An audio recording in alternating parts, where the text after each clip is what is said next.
Good afternoon, everyone, and welcome to Djuma Private Game Reserve here in the Sabi Sands in sunny South Africa. For those of you who don't know me, I'm Brent, and Brian's on camera, and Scott and Andrew are on the other vehicle, and Alex is an FC. So for those who are watching, who were with us on morning game drive, we saw a really exciting morning with these lions trying to hunt buffalo and kudu. They were unsuccessful. And so we've now come back this afternoon. They've probably moved about 50 meters from where we left them this morning, and they're going to be sleeping for a while, but we want to be in position when they start moving again. So Brian and I are in for the long haul. We're actually emulating the lions at the moment. We found the only sort of shady spot around. They've taken all the rest, and we're sitting in the shade next to the lions, and we're going to wait here till they get mobile. And so any of that, welcome on Game Drive.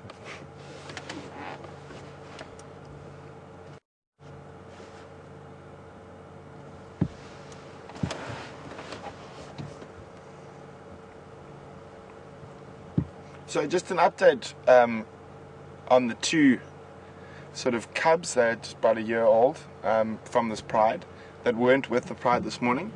They were seen on a property to the east of us, just the two of them by themselves, and there was another report that the one was looking in really bad shape.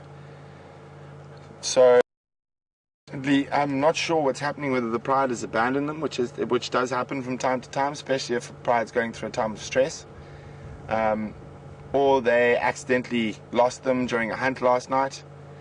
But we will keep an ear on the radio, see if the guys find them in the east again this afternoon, and see if they do come across or try to rejoin with the pride, or the pride heads back that way to try to look for them.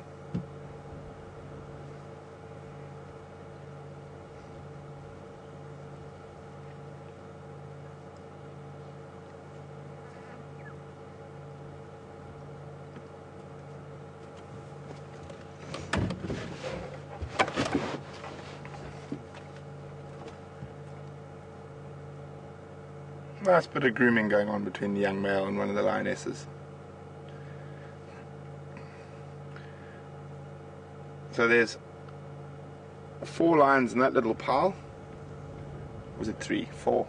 3. 1, 2, 3, 4. I think there's a 4th one at the back. It's another. Let me just work it out quickly, sorry. Yeah, there's 4 over there. There's a single lioness off to the left with one of the Matimba males, and then one lioness lying by herself, and then one Matimba lying by himself. So all the animals we saw this morning are present and accounted for.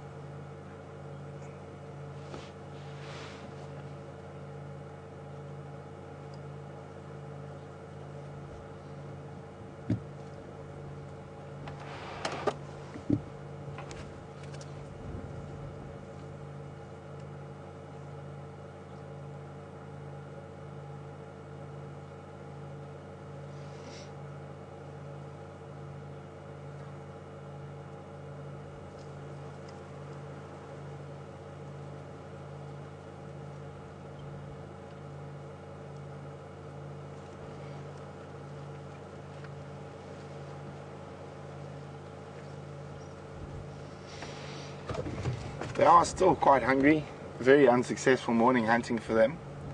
It'll be interesting to see this afternoon whether they get moving a little bit earlier because they're hungry, or they keep sleeping till sort of 6:30, 6:45, which has been the norm while we've been following them for the last while. But hunger might make them move out a little bit earlier.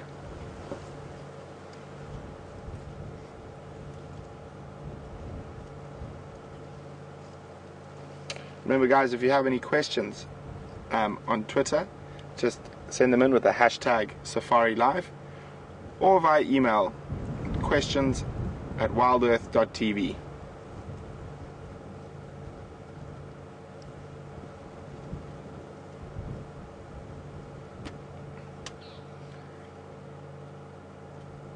It always amazes me that there are plenty of much bigger, shadier spots around, yet the lions have chosen 3 of the smallest bushes in the area to sleep under.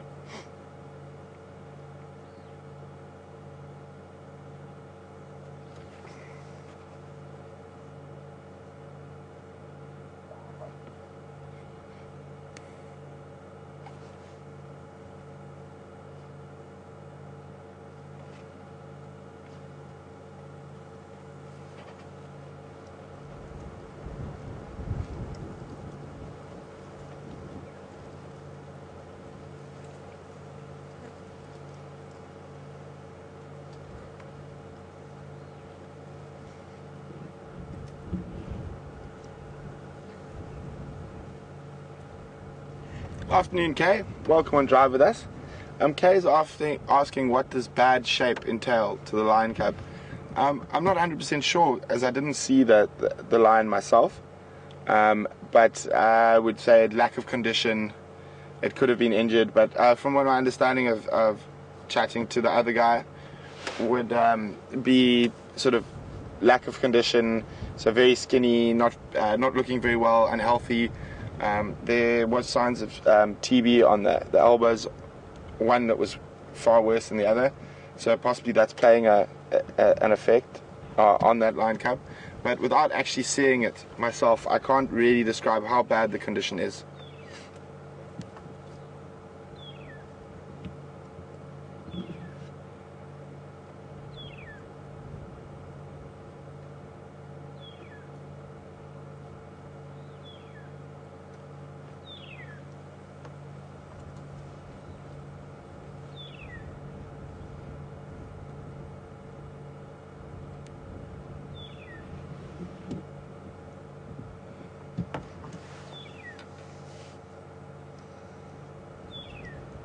I think for the next couple of hours, the most we're going to see is some flat lines.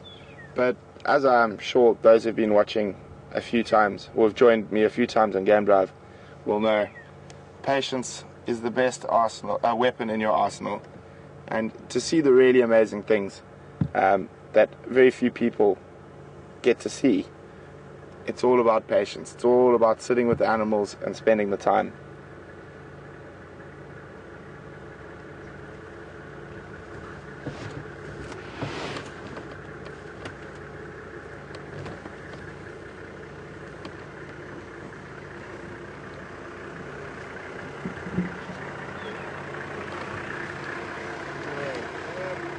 Probably I can move a bit for you so you can come in next to us here. Yeah, I will pass. Okay. Some of them. Yeah. There's 2 more sleeping next to that small combriton there. We clearly here for a long time, so in the shade. Okay, yeah.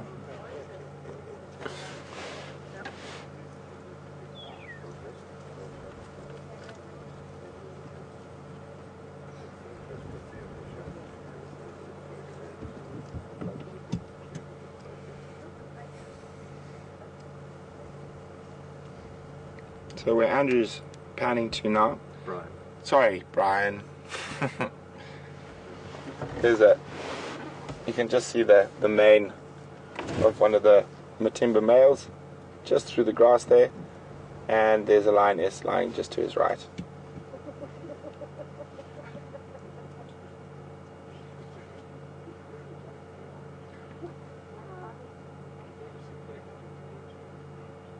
Incredible camouflage.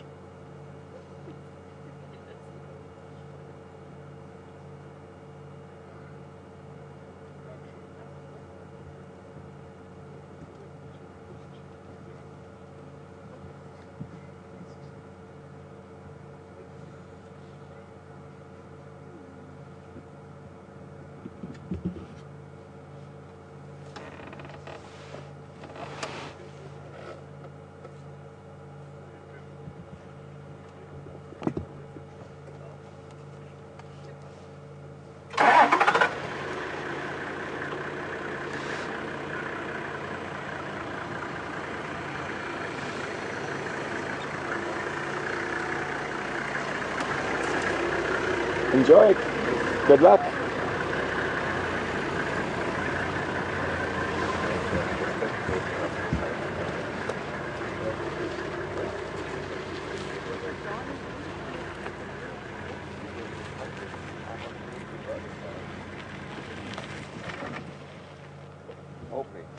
Good afternoon, Anne from Indiana. Welcome on Drive.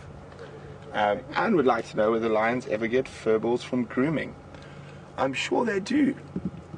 They also get furballs from the kills they eat. And you can find, when you're following lion tracks, actually find the furballs that have been coughed up. And quite often there's little bits of bone or hoof or horn in it as well. Because hair, being made out of keratin, which horns and hooves are also made out, is one thing a lion, or most animals, cannot digest. So what caused them all to lift their heads there was a vulture took off from a tree close by and flew by, and that's what caused them to lift their heads. But after sitting here for a while, he realized that the lion was hungry as he was.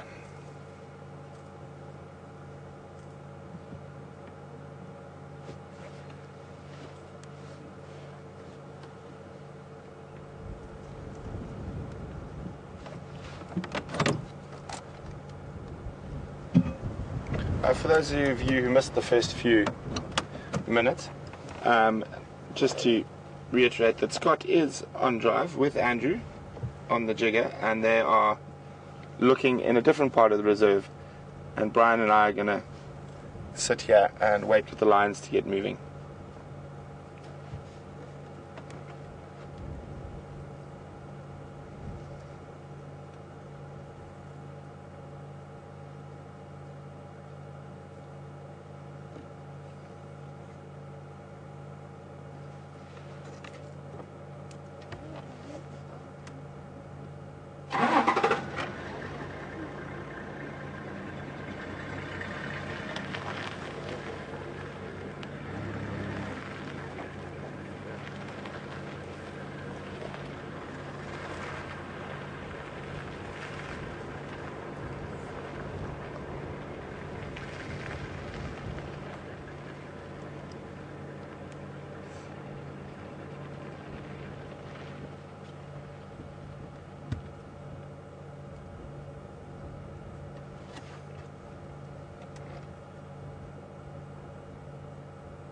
Bush is very, very still this afternoon.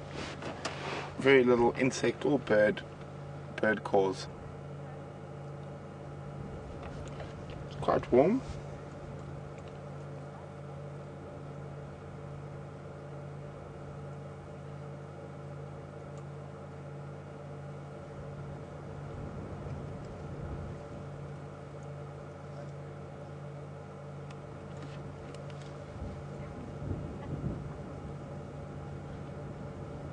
A stiff breeze coming from our east,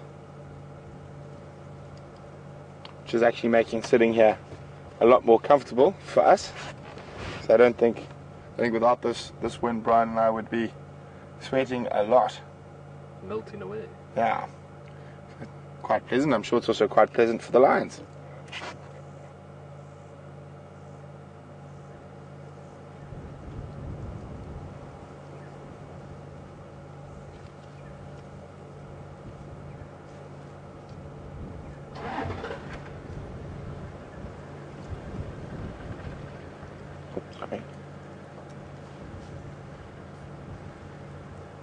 Let's see.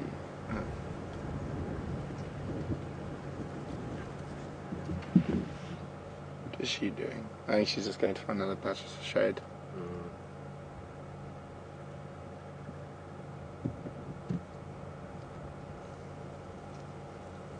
Oh, and there's the other Matimba. He's just lifted his head. I don't know if you can see him, Brian. I know it's not a great shot from here, but just to show everyone where he is. He's just popped his head up above the grass.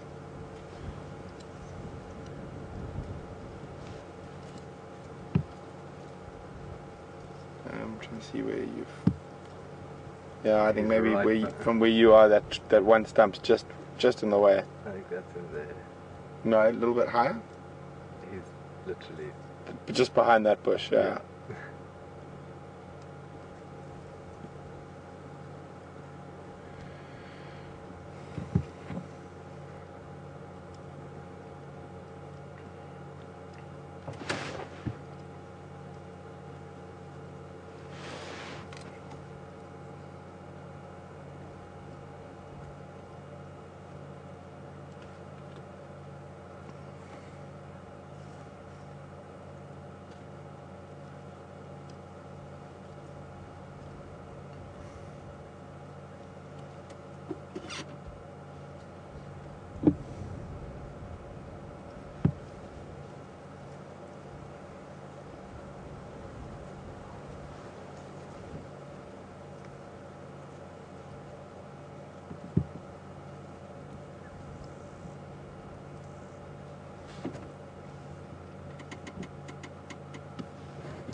And of course, you never know while we're sitting here.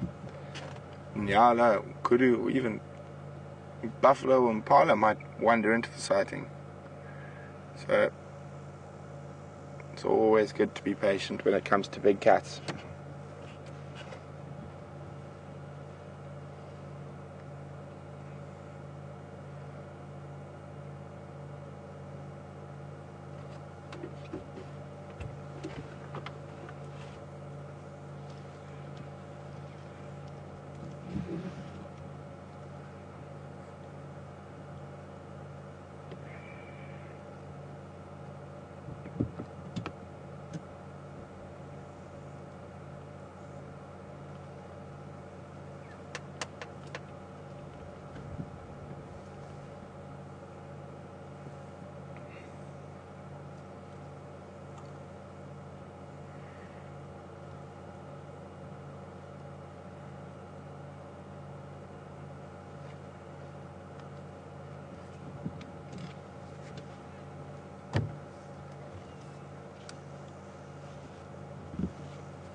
I got a question for everyone out there, and this one will definitely be aimed at our safari regulars.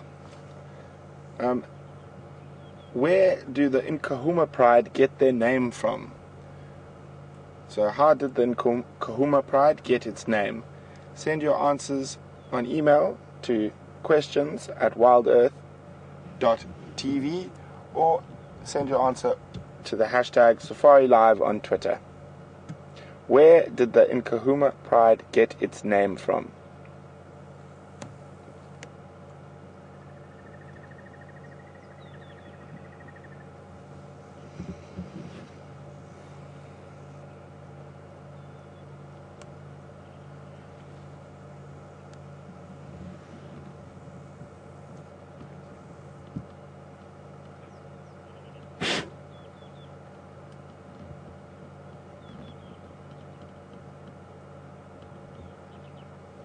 Oh, big sneeze.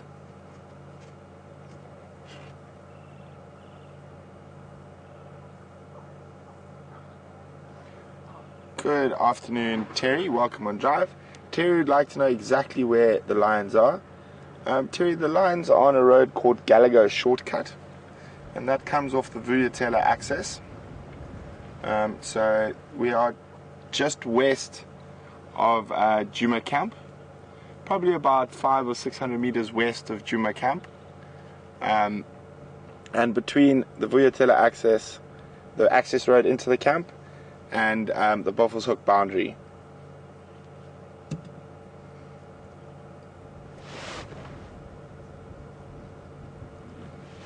I hope that helps, Terry.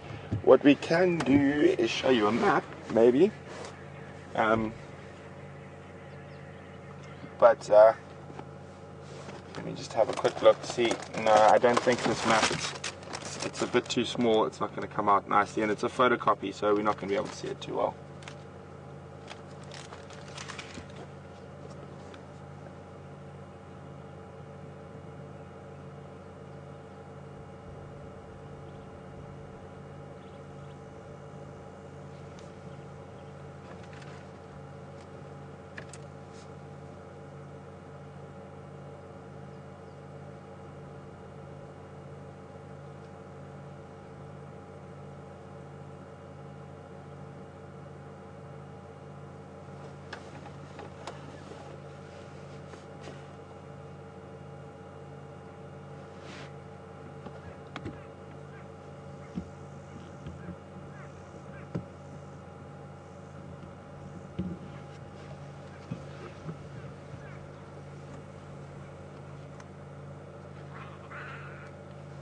Yeah, some great go-away birds in the background.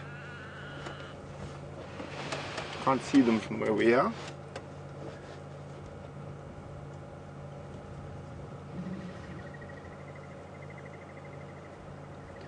Oh.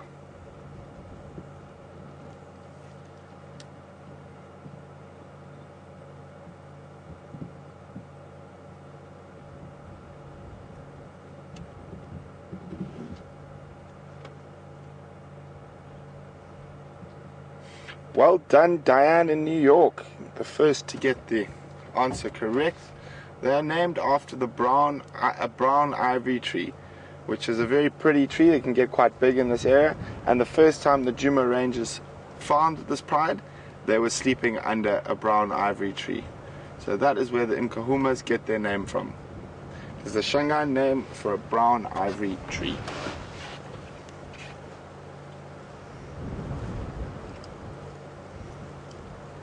Very tasty fruit on a brown ivory tree.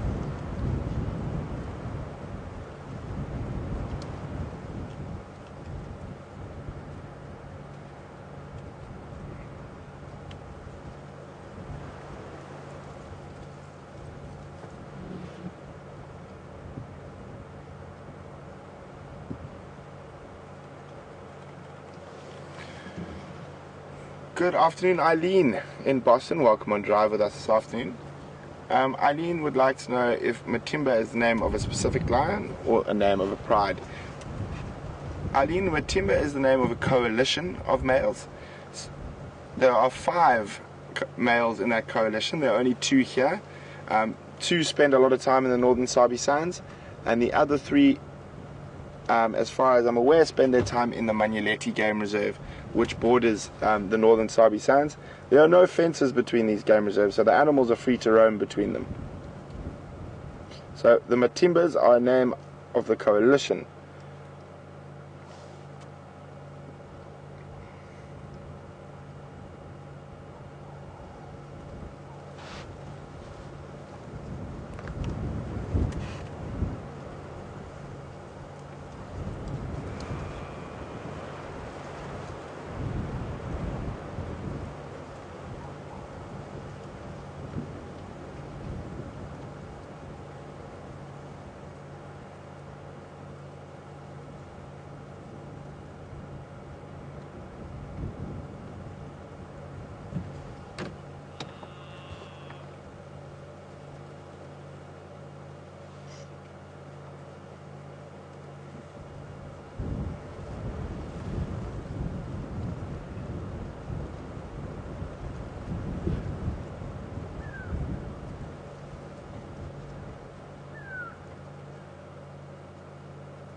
Afternoon, Terry.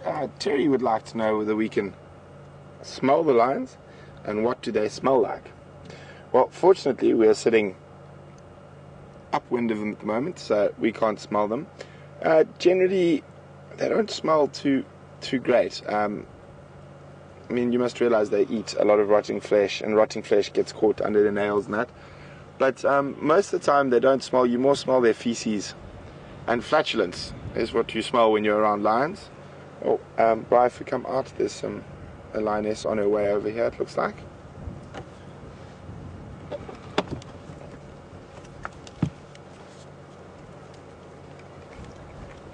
Obviously, wherever she's been lying, the sun got a bit too much, so she's decided to move to a bit of a shadier spot.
One of the males has just lifted his head a little bit.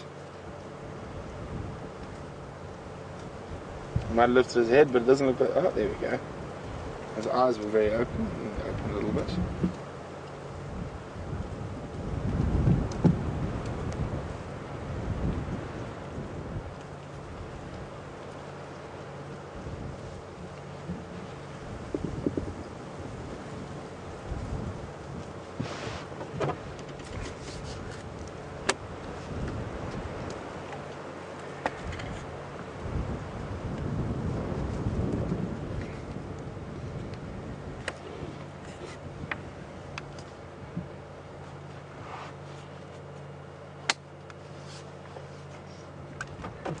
Good afternoon, Kathy from Tennessee. Welcome on Drive with us this afternoon. Kathy would like to know if the Matimba males are different from the Birmingham boys. Yes, Kathy, they're a completely different coalition. As far as I know, I have not personally seen the Birmingham boys yet, but they are still quite young. Whereas the Matimbas are quite old, they're 10, 11 years old, so they're sort of towards the end of their prime. Whereas the Birmingham boys have not even reached their prime yet. They're probably still young enough that they wouldn't take on the Matimbas yet, even though they're only 2 here. But in the next year or so, who knows? Possibly they'll get big enough and brave enough to come take on the Matimbas.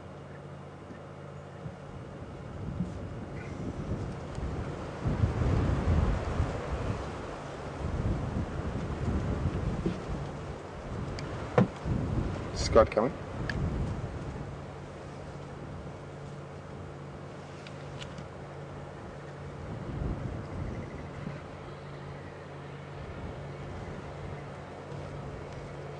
Yeah, I heard him on the Game Drive radio.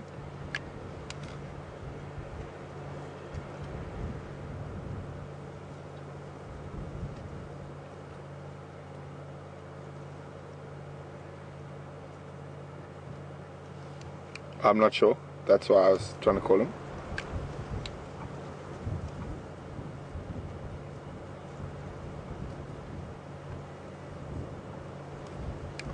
Hey, Phil. So, guys, Brian and I are going to continue here waiting with the lions. And I think Scott's got a little surprise for you. So, let's go see what Scott's been up to while we've been sitting with sleeping cats.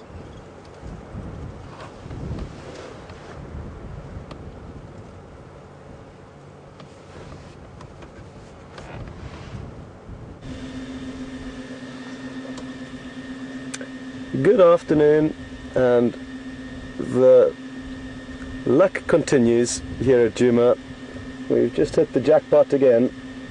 I'm not sure whether it's quarantine or Nkuhuma yet. We've just arrived, but it's in all likelihood one of those two brothers, and I'll leave it up to you, the viewers, to let me know who it is. Now, for those of you who are new to Safari Live, quite a few of our viewers have been watching these leopard for many years and can actually identify them quite accurately, or very accurately, by checking certain spot patterns around the muzzle, on the forehead. Different people have different things that they look for, but some of our viewers are that well versed with these animals that they can tell who they are. So look forward to hearing who it is. And that's a little bit of a growl he's giving. Who knows why. It's interesting that he's lying out in the sunshine. Well, it's not very sunny as we speak because the clouds just come over, but out in the open.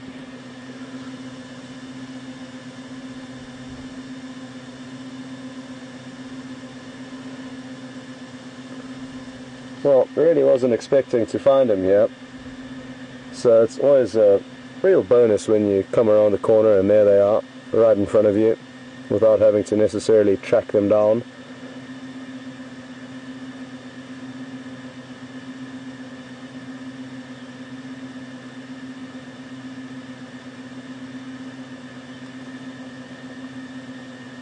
Now the sun's beginning to poke out again, and you'll notice the gold on his coat is beginning to glow, as it does.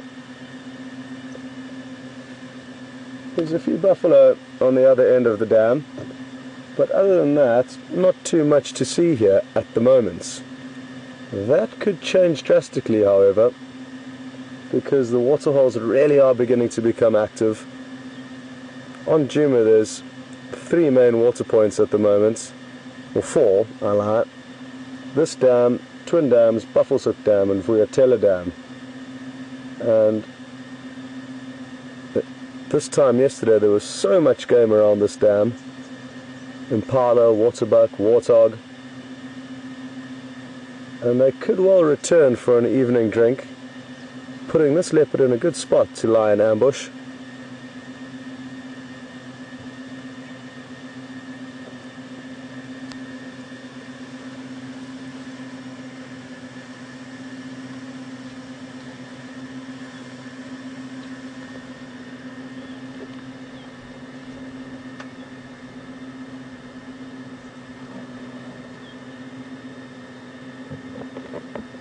Well, according to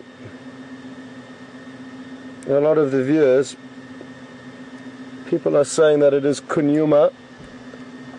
According to Alex, who's just relayed that to me in the final control.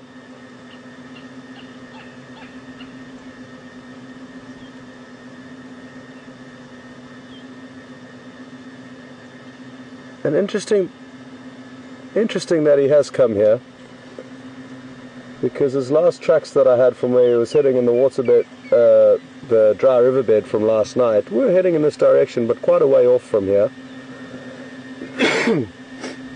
Excuse me. What I'm going to do is I'm just going to reposition, because we literally stopped the car almost as we saw him, and we can certainly get a few meters closer without disturbing him. So bear with me 1 second as we just creep forward a few meters.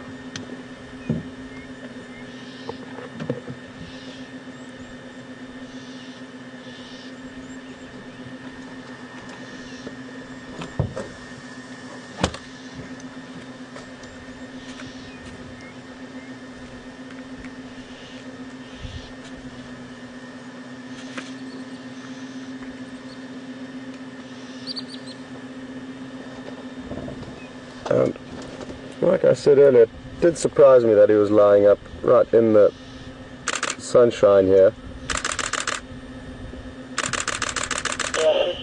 So no surprise that he is moving off and probably looking to find some shade. Or who knows, possibly some food.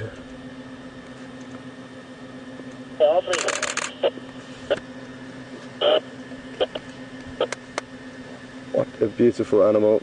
And so lucky to see them on the move, because that is really when they look their most impressive. And he almost knew to look back there, you would think, judging by his timing. Apologies if you hear the Game Drive channel coming through, but I do need to try and keep it on to let any other guys know that we are now on the move. I did get a hold of Aubrey and let him know that we've got lucky, and I think he is on the way here.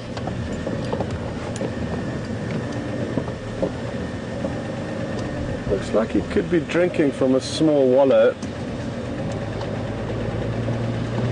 I'm not entirely certain if that's the case, but he is down in a wallow at the moment. A perfect place to lie and wait for any potential prey to walk past.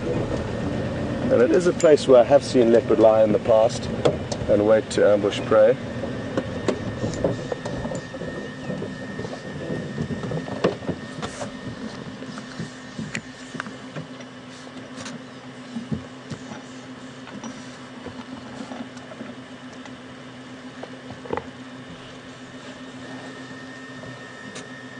Well, there's a tiny bit of shade in there. And as I mentioned, it's such a great place to lie in ambush.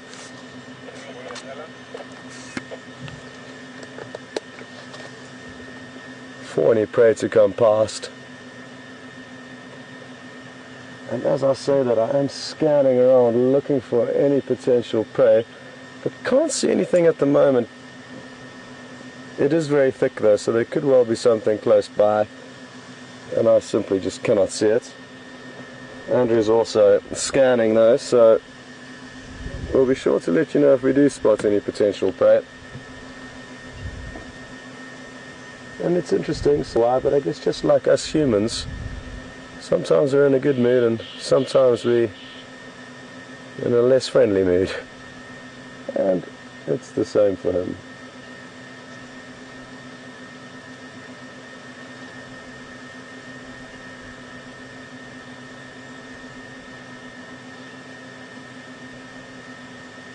Oh.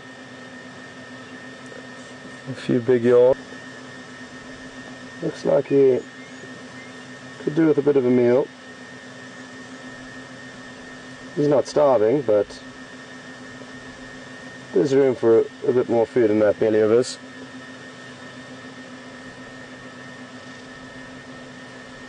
And it's not a bad decision for him to lie in wait in the specific spots, because if anything did come past, they would be very, very close to that animal before they realized what trouble they were in.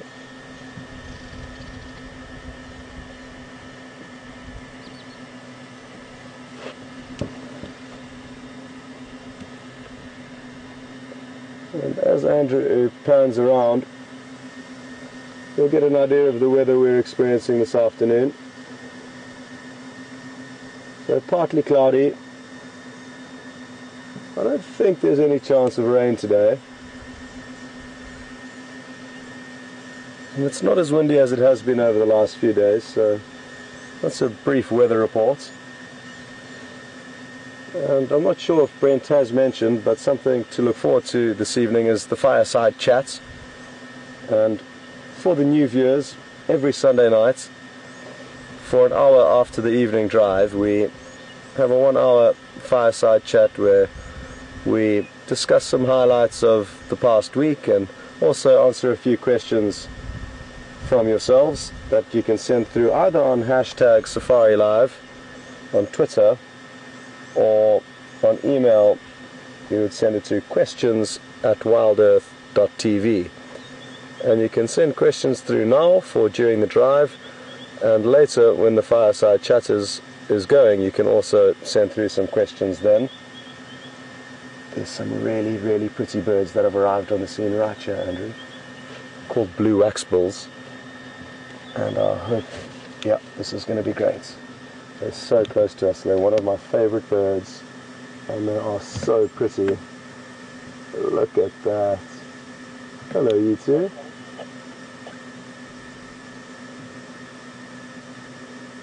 What a magnificent little bird.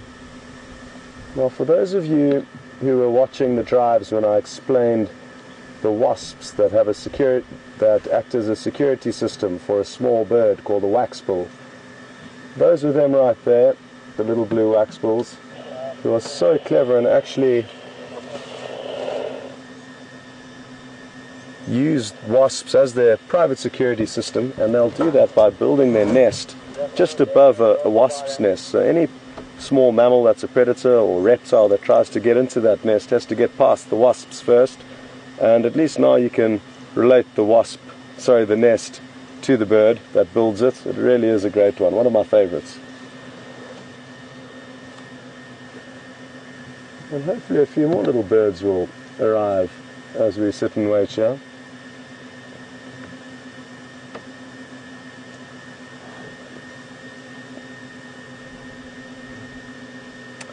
As I was saying though, before I did see the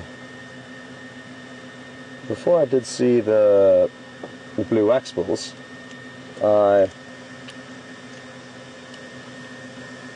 sorry, I'm just handing something over to Andrew there. Before I saw the blue waxbills having a little drink, I was mentioning that tonight's fireside chat might be slightly delayed because there are some great prospects on the go this being one of them, and the lion that you were viewing with Brent earlier are another.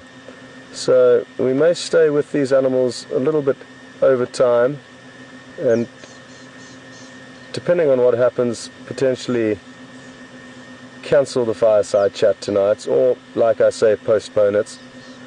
The problem is that it requires one of us to go there about half an hour earlier to set everything up, which means leaving these wonderful animals that we have at our disposal today. And it's not every day that we do get lucky with these cats, although it may seem like that over the last week. Our luck, I fear, is going to run out at some stage. So it's definitely worth making the most of any sightings we can get with these animals.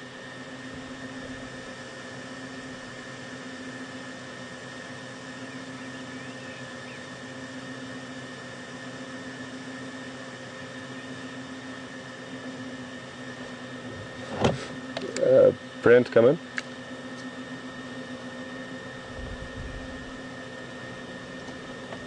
Alex, if you could relate to Brent, I left the spotlights. If he heads on Vuyatilla access towards quarantine, the first road that he can take into the quarantine clearings, the spotlight is wedged into a fallen overlog there. So that's where you'll find it.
Roy, come on, yours.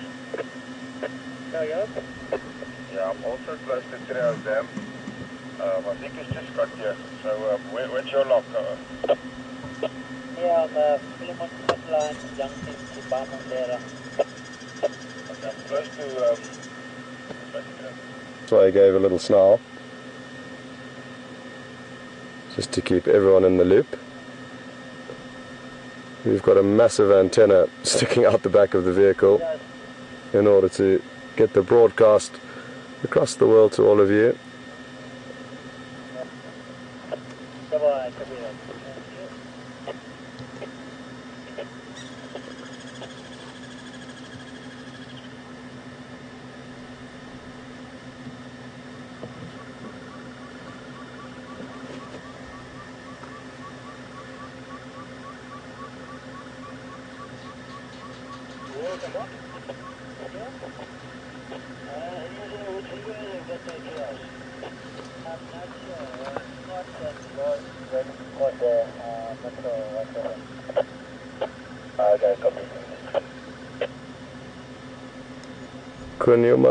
Nkuhuma. Thank you.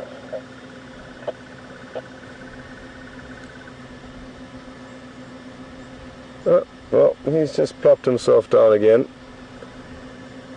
And we'll give him a few minutes because I think he was a little bit annoyed with us.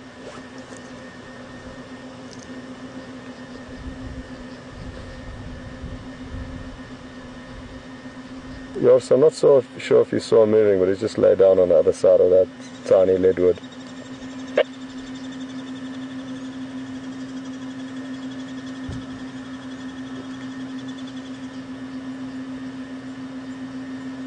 He's also not in the best frame of mind today.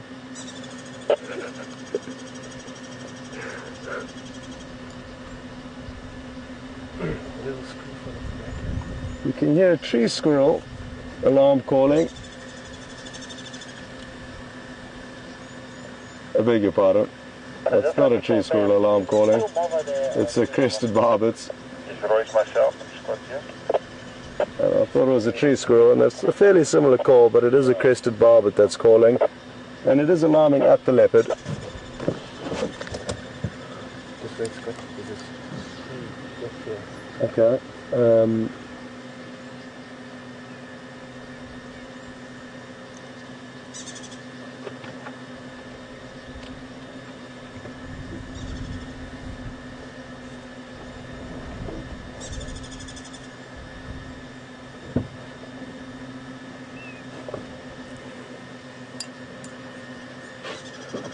I'm going to try and reposition slightly so we can just at least have a view of some spots.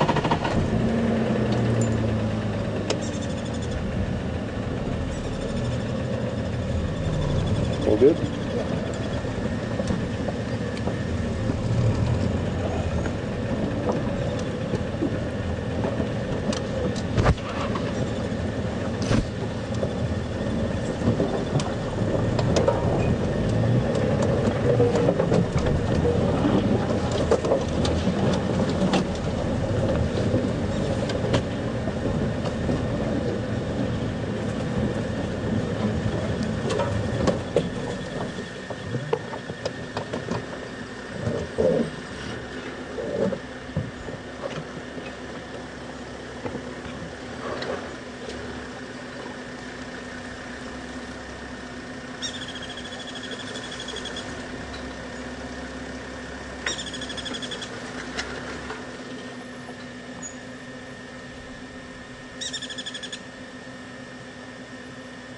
Roy?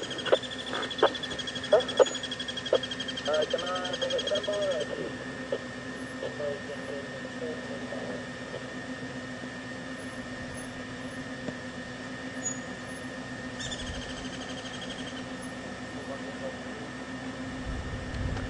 I'm actually thinking that we can make space for these vehicles to have a look, and we'll hang around until he gets active later, because there's not enough space for everyone to have a look. So I'm just going to move out, and I think that way it's a better opportunity for us to be able to spend time with them later, and that way get as many guests who are here who've come a long way to see animals, get them to see him now, and then their guides will move on, and we'll stay in the area and join him when he gets a little bit more active. So I think it's better for us to take this as an option.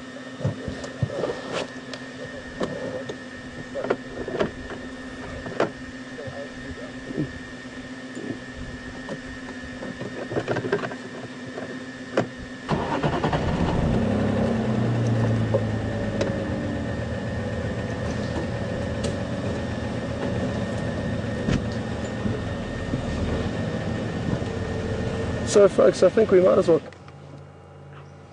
Hi guys, welcome back. As you can see, there's not much change. I hope you guys enjoyed your time with Scott. Wait, let me just turn this down a little bit quickly. Sorry, lots of people talking in my ear at the same time.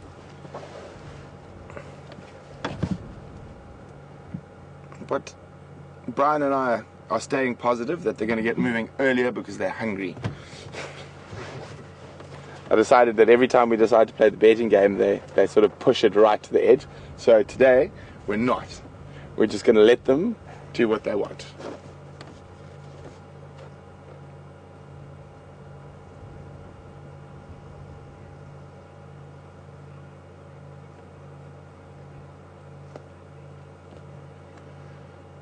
Good afternoon, Sandy from Indiana. Welcome on Drive with us this afternoon. Sandy would like to know if the lions can spread tuberculosis by grooming each other. As far as I know, not, Sandy. They would have to sort of eat the meat, it's like from a buffalo. So it's possible that if they cannibalized off another lion that had TB, that could transmute it that way. And they do that from time to time. So I think that's probably the easiest way for lion contraction. But I really doubt they can do it from grooming.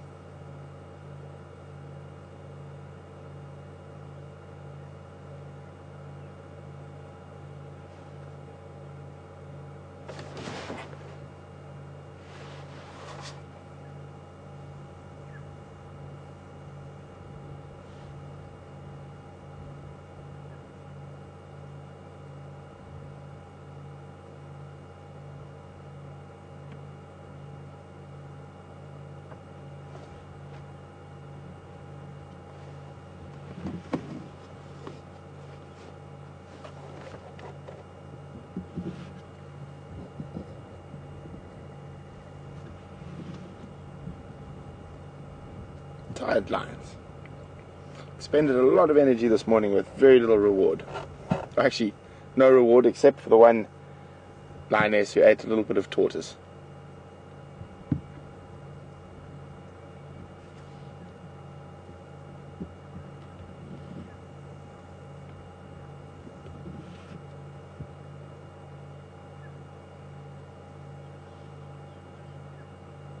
Good afternoon, Sarah from DC.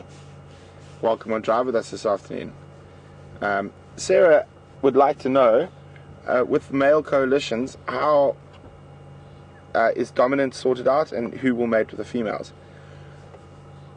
Sarah, generally size and aggression. I mean, I have seen smaller males be the most dominant in a coalition just by being more aggressive. But what you'll find is all the males will generally mate with the lionesses.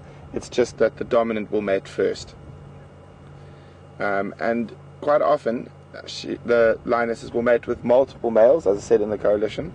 And her cubs, not all of them are from the same male. So she can have 3 cubs sired by 3 different members of a coalition. Again, this helps to stop inbreeding and it helps with genetic diversity. Because remember, most coalitions are not all related.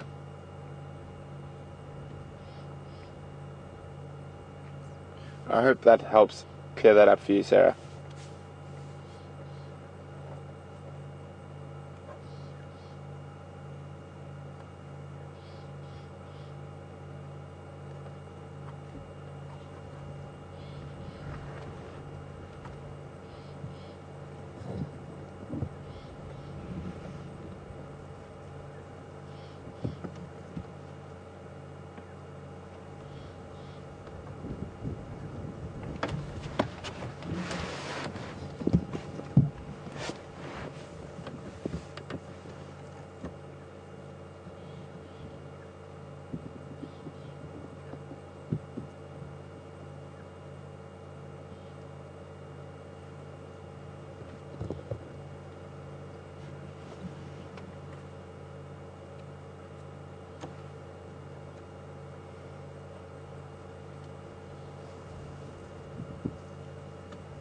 Well, the one thing we're quite thankful for this afternoon is also, as I said, the wind. Apart from keeping the temperature down a little bit for us, it's also keeping those nasty little biting flies away from us.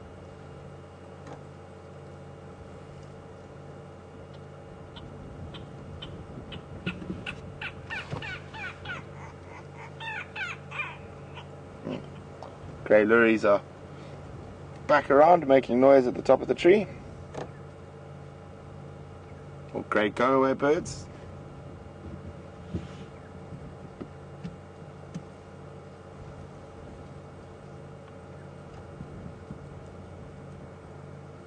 There we go.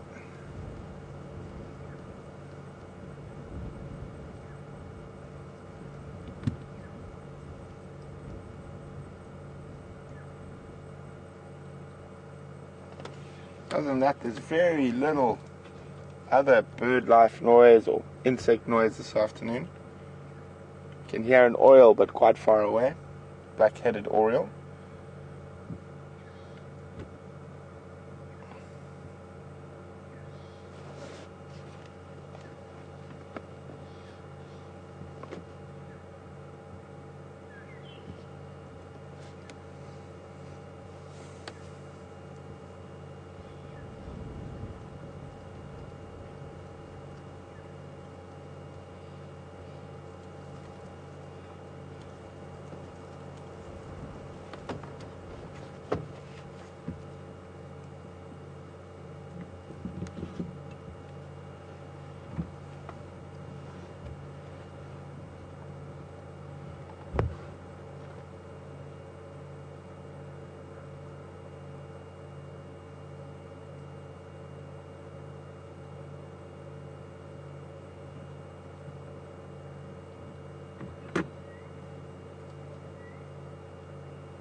Flat cats.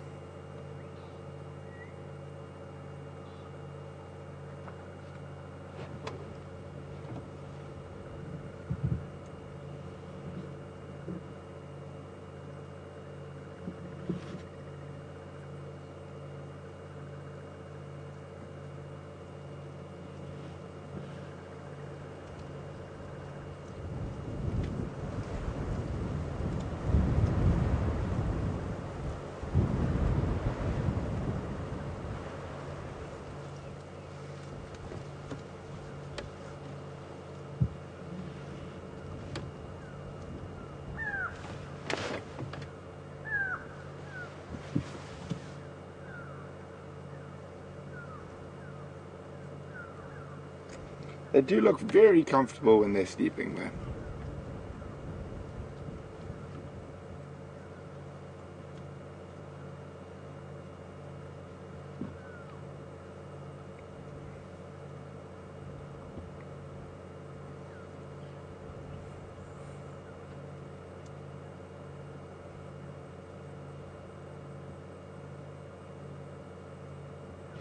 Almost hard to believe looking at them now that they were so full of energy this morning.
Now, doesn't that look like a comfortable way to sleep?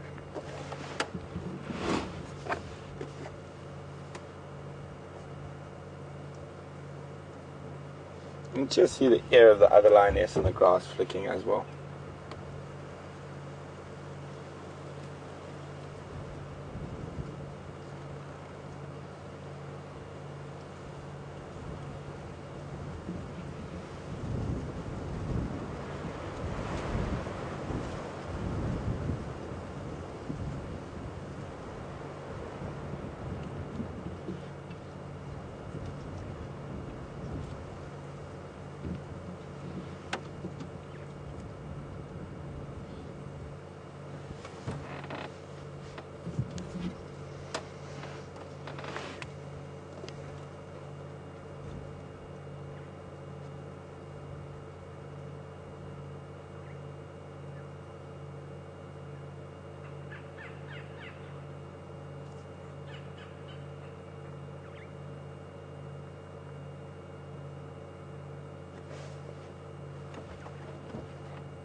Remember guys, if you have any questions, please send them in with the hashtag Safari Live on Twitter, or email questions@WildEarthTV.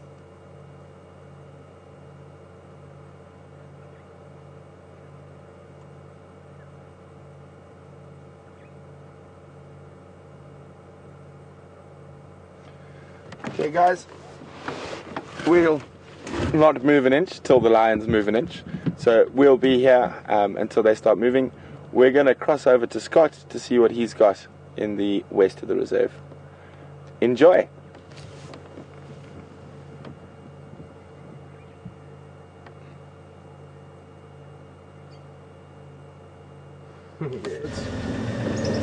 Up of it.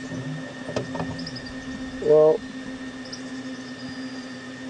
welcome back, and we've just come across some dwarf mongoose, and there's one in there right in the middle of Andrew's shot.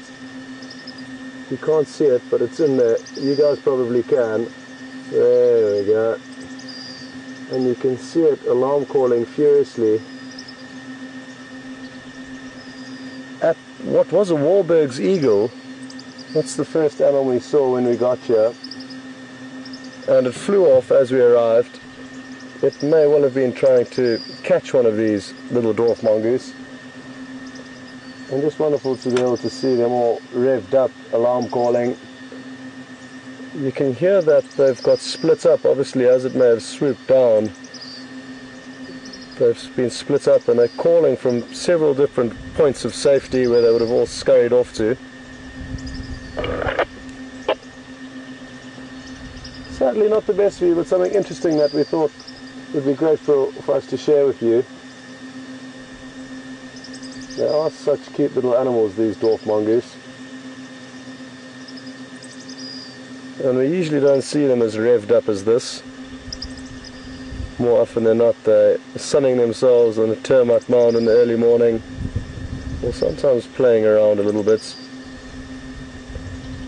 But here they are on high alert, and I'm sure you can tell that that individual that we've got the camera on is certainly not happy, and he is speaking his mind.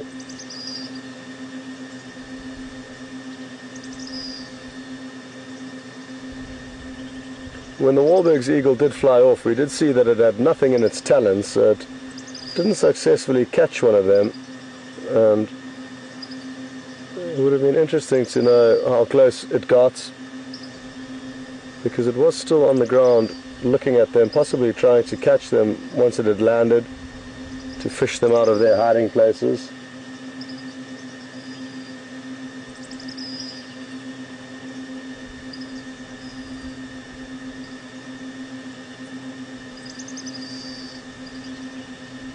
Formidable little teeth. Every time it does the call, you can see its canines. They are fairly large for a little predator of its size, and it's one of the smallest carnivores in Africa, this one that we're looking at. So from lion, one of the largest carnivores, to the tiniest of them all, the dwarf mongoose.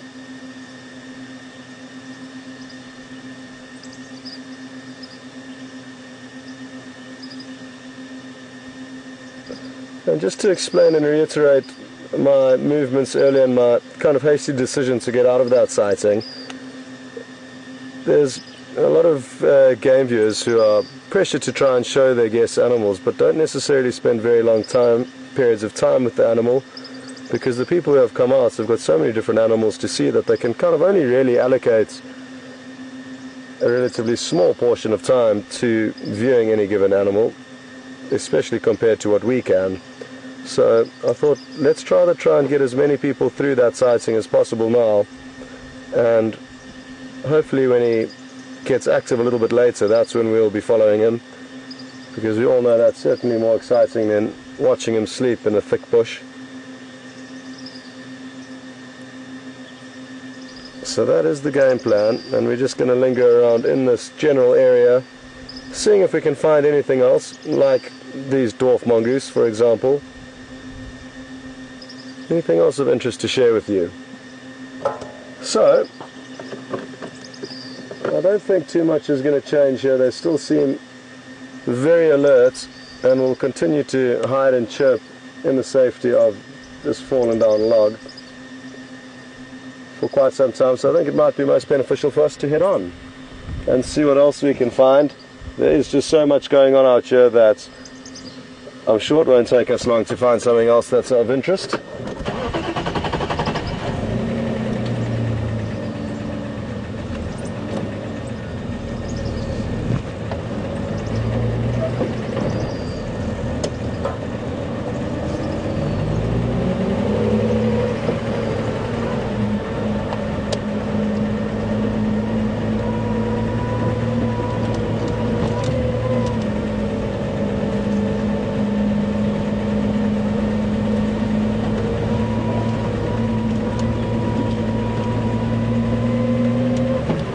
Andrew said he would like to spend some time with elephants this afternoon, so that's something that Andrew would like to see. I'm kind of tempted to almost maybe shoot back to, or shoot to the hyena den site to have a quick look there, although I'm not sure if time is going to allow for that if we do hang around for Nkuhuma. What to do?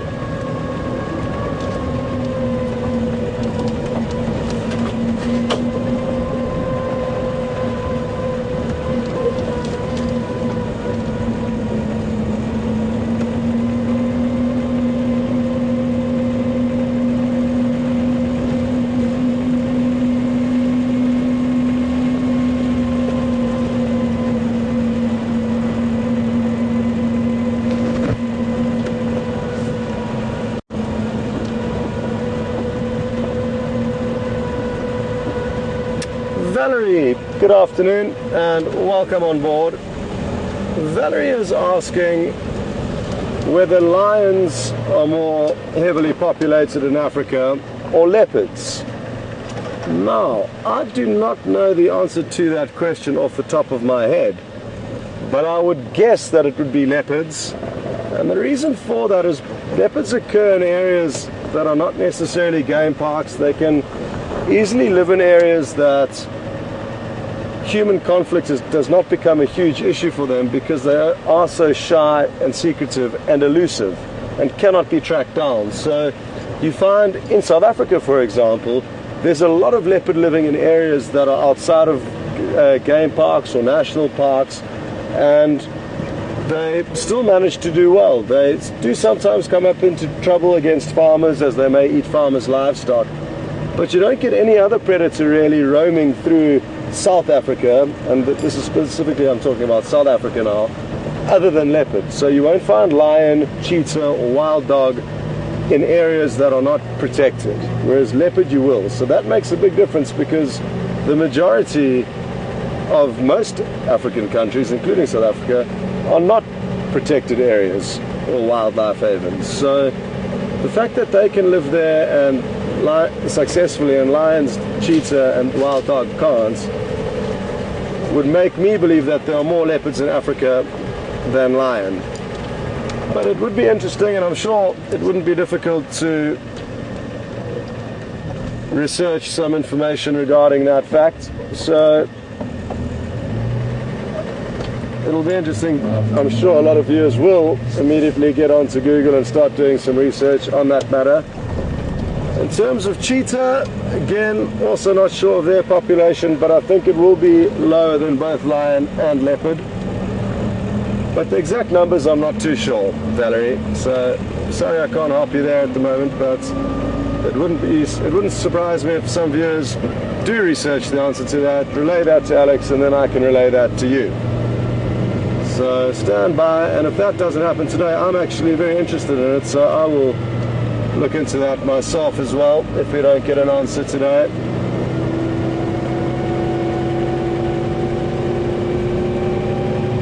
Okay, the decision is to shoot off to the hyena den site and see if it's active. Let me just check there's no one there.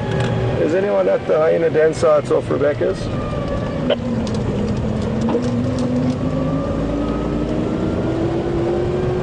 Okay, Okay, copy. I'm going to be making my way there.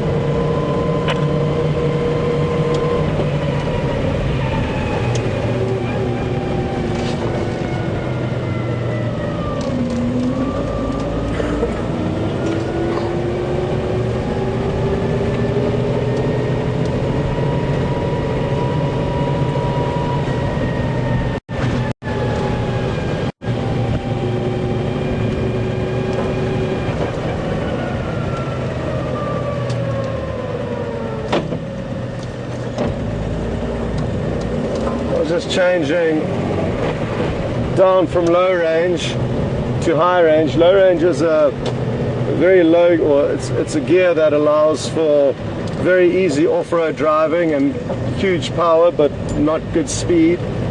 So because I was off-roading there with Nkuhuma, I'd engaged low range, and it's actually also nice to drive around in low range provided you're not in a hurry. Because I was in 5th gear there and the engine was beginning to whine a little bit, so I decided to put it back into high range and be able to get us to the hyena den sites sooner rather than later.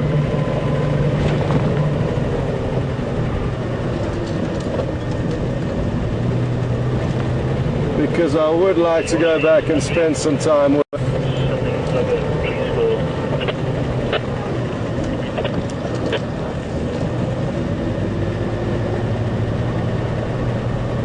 Craig, please just keep me updated on vehicle movements there, because I would like to return. Yeah, Scott, battling to copy, but I will keep you updated. He is mobile, on the drainage line, but visuals for 5 out of 5.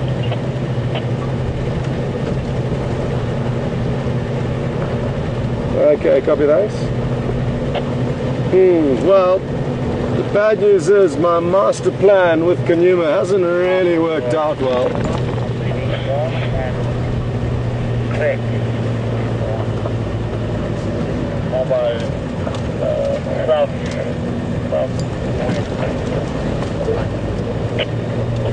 Because he is heading into an area that's quite thick and the guys may lose him.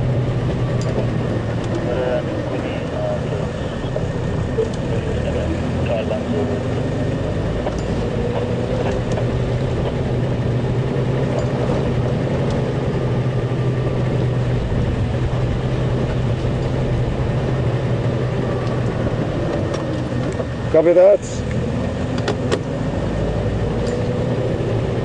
Anyway, we're going to see the hyena den sites, establish what's going on there, and possibly return to the area that Nkuhuma is in if the guys do manage to stay with them.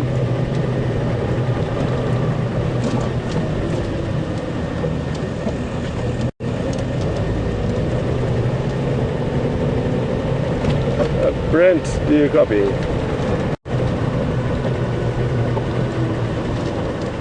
Brent.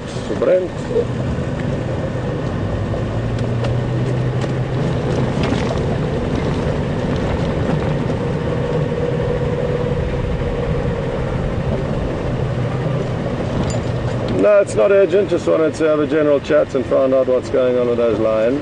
You carry on with your business there.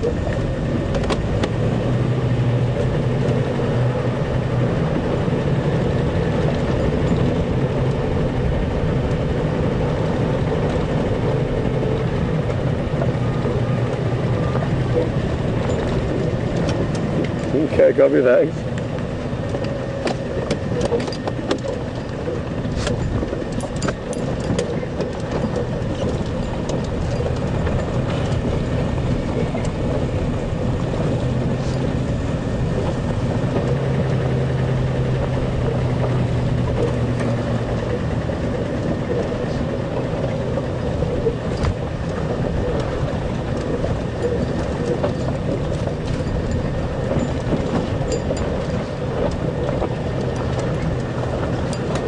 No, give me a minute just to see if the den site's active. If it's not active, we can cut back to him.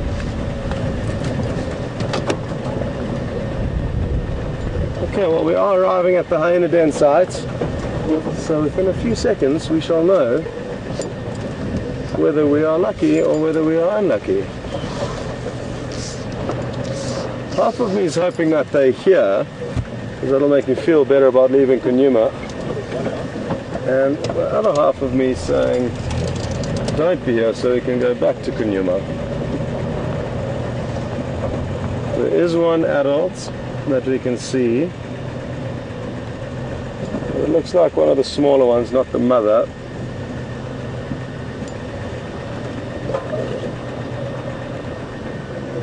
But I could be wrong.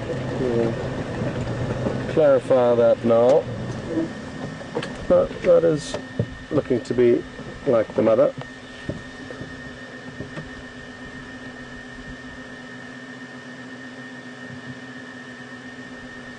He's got very raggedy ears, which are telltale.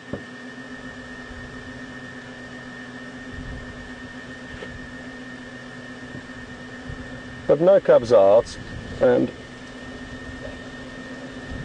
I think we will therefore head back towards Nkuhuma. He is on the move, and a mobile animal is always more exciting than a sleeping one. But speaking of which, let's cut back to Brent and see if those lions are still sleeping, and if so, how deep of a sleep they are in. So we'll catch up with you a little bit later once we've got to Nkuhuma, and until then, we'll cut across to Brent and see how he's been doing.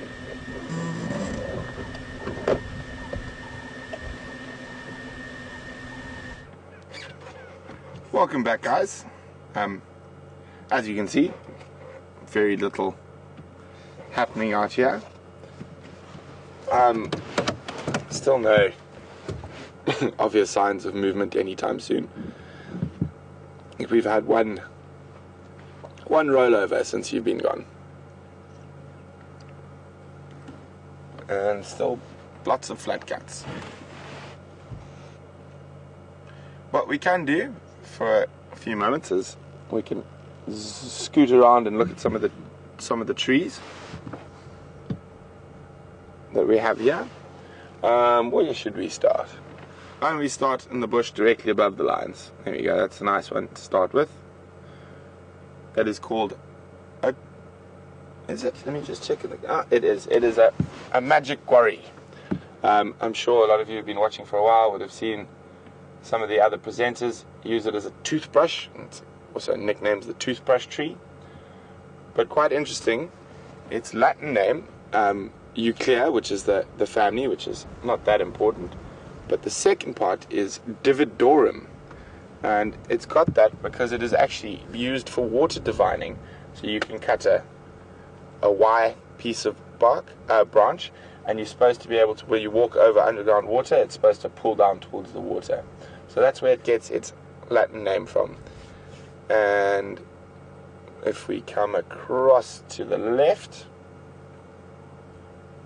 and past the sleeping lion, or actually start with the bush behind the sleeping lion. There we go. The big one to the left, although they're both the same. That one's a bit closer.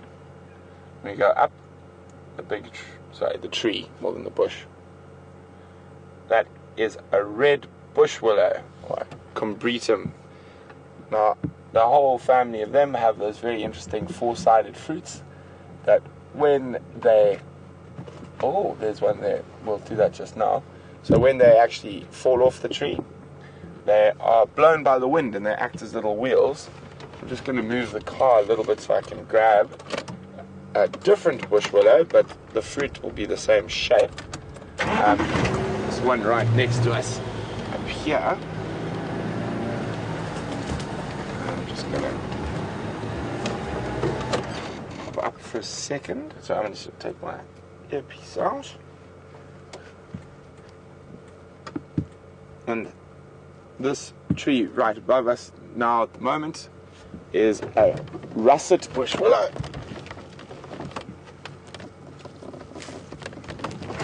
Oh. There we go. And it's the same family as the red bush willow, but it's called a russet bush willow because of the color of the fruit. So it's that lovely russet color, And there I was talking about the 4 different wheels. So basically what would happen, I'm going to pop it on the dashboard here. When the wind blows, there we go, it did it for me. I didn't even have to try another one. So when the wind blows, see if the wind picks up again. No, okay. I'll have to stop this side and blow the other way. It's going to, so it rolls, and these 4 little arms work as a wheel, and that helps with seed dispersal. So that's a russet bush willow. This particular tree, it's, as I said, Latin name is Combretum, but the second part of its Latin name is Heroensis. It's named after the Herero tribe that are indigenous to Namibia, or central Namibia and western Botswana. And because they use this as cattle fodder during times of drought, they'll collect the seeds and feed it to their cattle. Also, it's been said you can make a coffee substitute out of it, although I have never tried personally. Well, let's check while the lions are sleeping and get my tree book. Maybe there's some local medicinal uses, and this way we can all learn together. Combretums, ABC.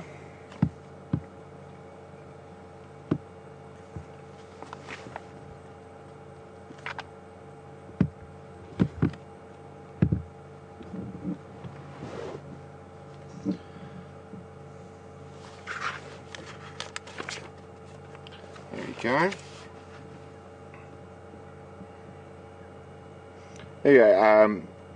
A concoction of the roots is used medically for stomach complaints, and the wood is very hard and also termite resistant, so this would be a good one to build your house out of if you were stuck in the bush. And it says if you have the time, it will make a beautiful decorative small garden tree. There we go. Learn something new every day. Oh, we still have very little action with the lions. Let's have a look what other trees we have around. That might be quite interesting. Okay, if we go straight sort of over my head to the one you know well to avoid. That there is called a buffalo thorn. Or one of my favorite names for it is the Afrikaans name. It's called a blinkblaar wache bikkie bos, which, if I translate that into English, means a shining leaved wait-a-bit tree. It's called a wait-a-bit tree because it's got very sharp hooked thorns that if you do get stuck in the tree, you have to wait a bit to get out. It's not pleasant. As Brian says, it's not pleasant being stuck in them. One of our few evergreens in the area, so they hold their leaves for the whole year, and they are very important for browsing species like bushbuck, kudu, enyala, and even impala during the very, very dry months, because they provide very good browse throughout the year. And later on, as winter comes through, you can actually see the different trophic levels, so the different levels that the animals browse at.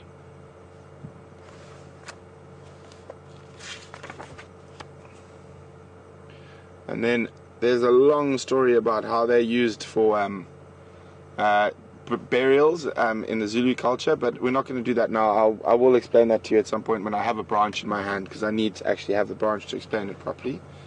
But we can have a look what medicinal uses it has.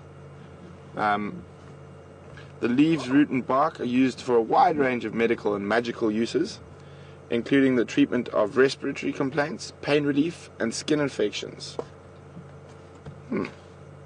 Very interesting.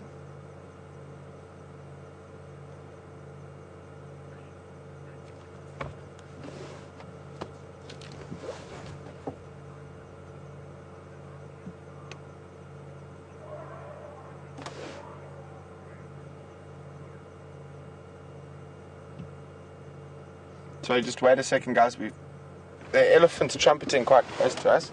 I just need to take my earpiece out to try to figure out which direction they're coming from. It's quite difficult. I said just in front of us here somewhere. Yeah. based on this mic, I would have said there. There. Okay. Well, maybe the elephants will come through to join us with the lions. Sorry, Alex, can you go with that question again, please?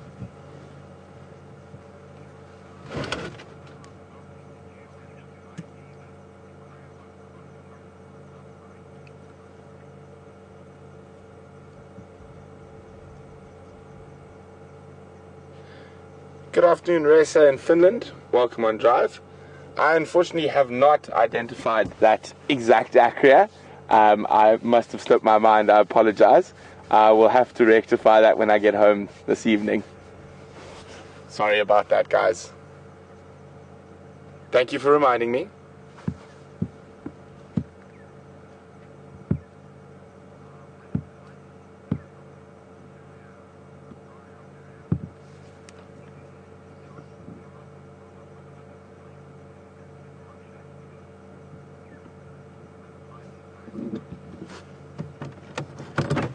Please repeat.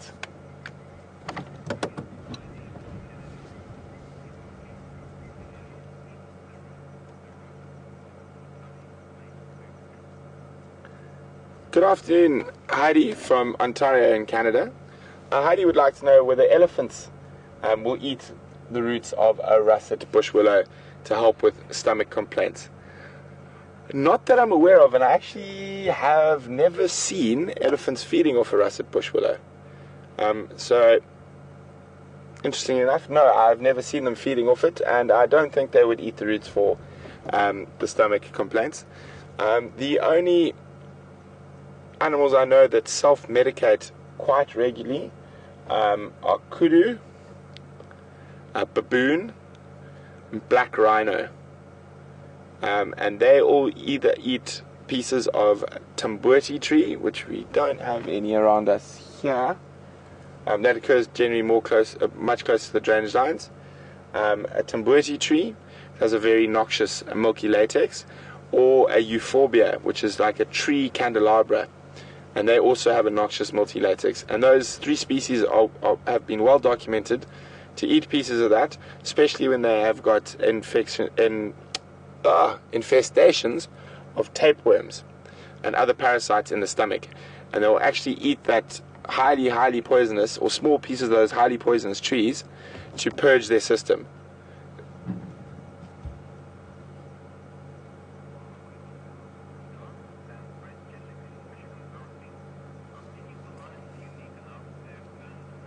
Brian had an excellent point there. Also, if you give the animal a name and it dies, like Brian's mom, the wildebeest, it's very upsetting.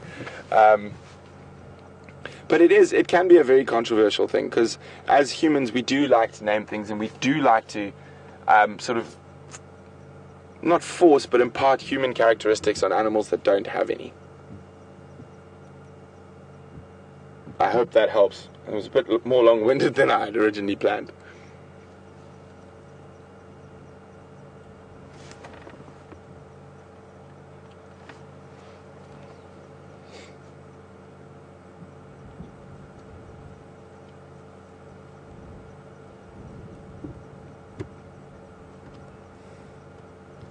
Come on, guys, move your bums.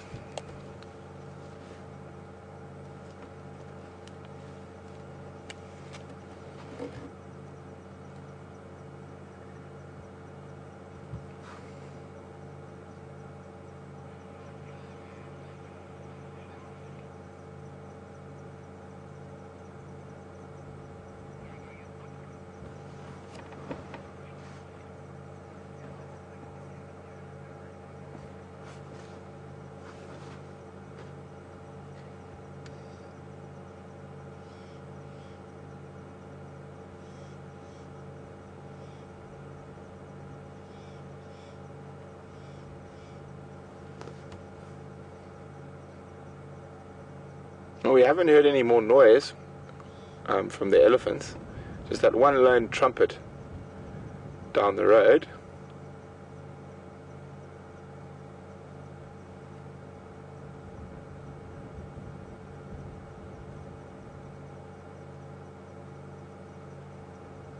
I've been listening quite carefully.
Good afternoon, Steve, joining us from the UK this afternoon. Steve would like to know, how long would a pride of this size have to go before they have to kill?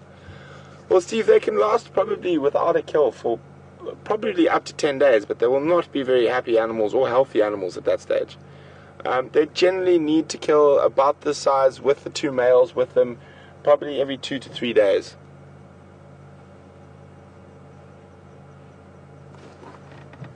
And that would be a big kill. Yeah, with the males they need a bigger kill, so from a male kudu upwards, maybe with the males buffalo would be a good one, or giraffe. Without the males they wouldn't have to kill as big a prey, but still on average every 2 to 3 days.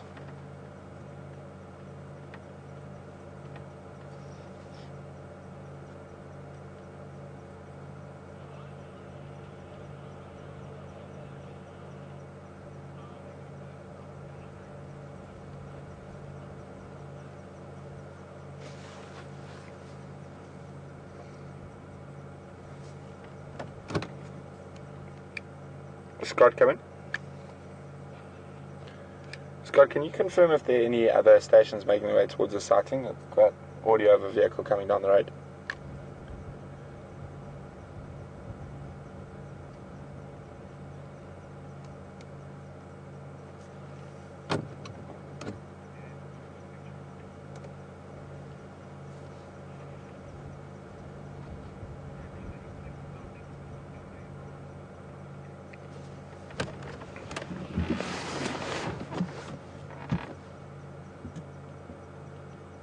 So, guys, Brian and I will probably be in the exact same space when we see you just now, but we're going to cross over to Scott to see what he's got on the other side of the reserve. Enjoy, and we'll be right here with the lions when you get back.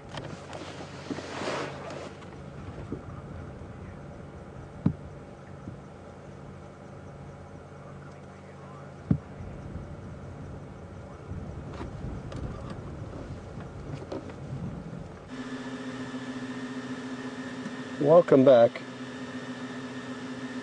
and Nkuhuma's lay down again, as you can see, and we are now here alone. All the other vehicles have moved off, so I guess the plan to leave and come back did work, and now we just need to wait for him to get active again.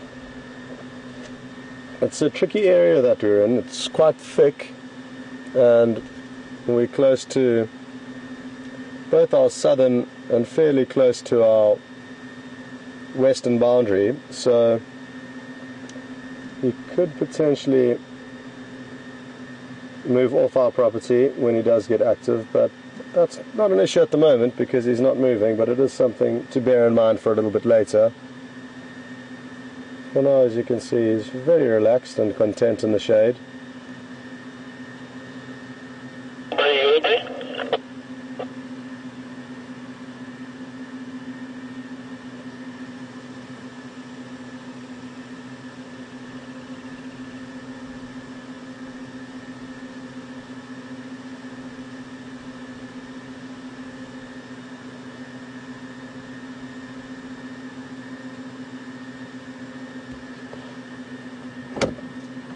Alex, has anybody come through with the facts about populations, lion, leopard, cheetah?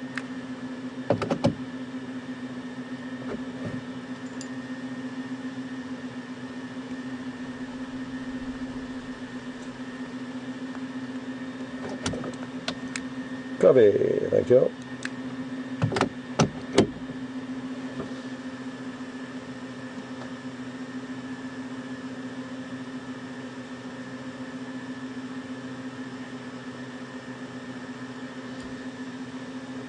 Angie in Ohio is asking if I've heard on the radio anything of the 2 lionesses, and last I heard they were still lying up in the same place on Torchwood. I'm guessing it's probably about 2.5 to 3 miles from, or 2 to 3 miles apart from the rest of the pride where they are now, and no further news. It'll be interesting to see what happens this evening, and we may not necessarily see what happens this evening, but it'll be interesting to find out the whereabouts of the pride that we viewed as well as those 2 youngsters that were for some reason abandoned, and I wonder what it was that caused it. Possibly a skirmish with other lions, or possibly simply because they're just getting too weak to keep up with the pride.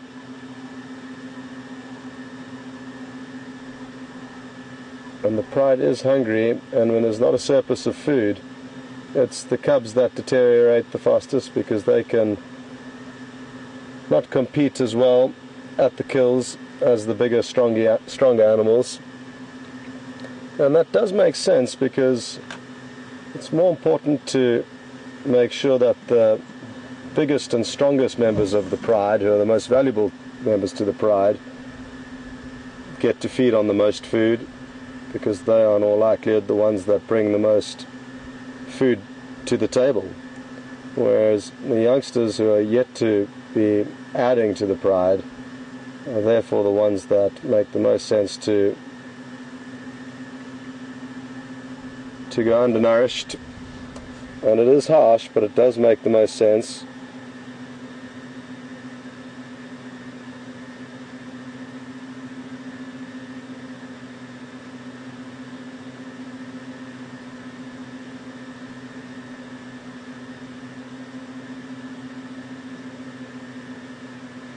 But sadly, Angie, nothing more than the fact that they are lying up in the same place.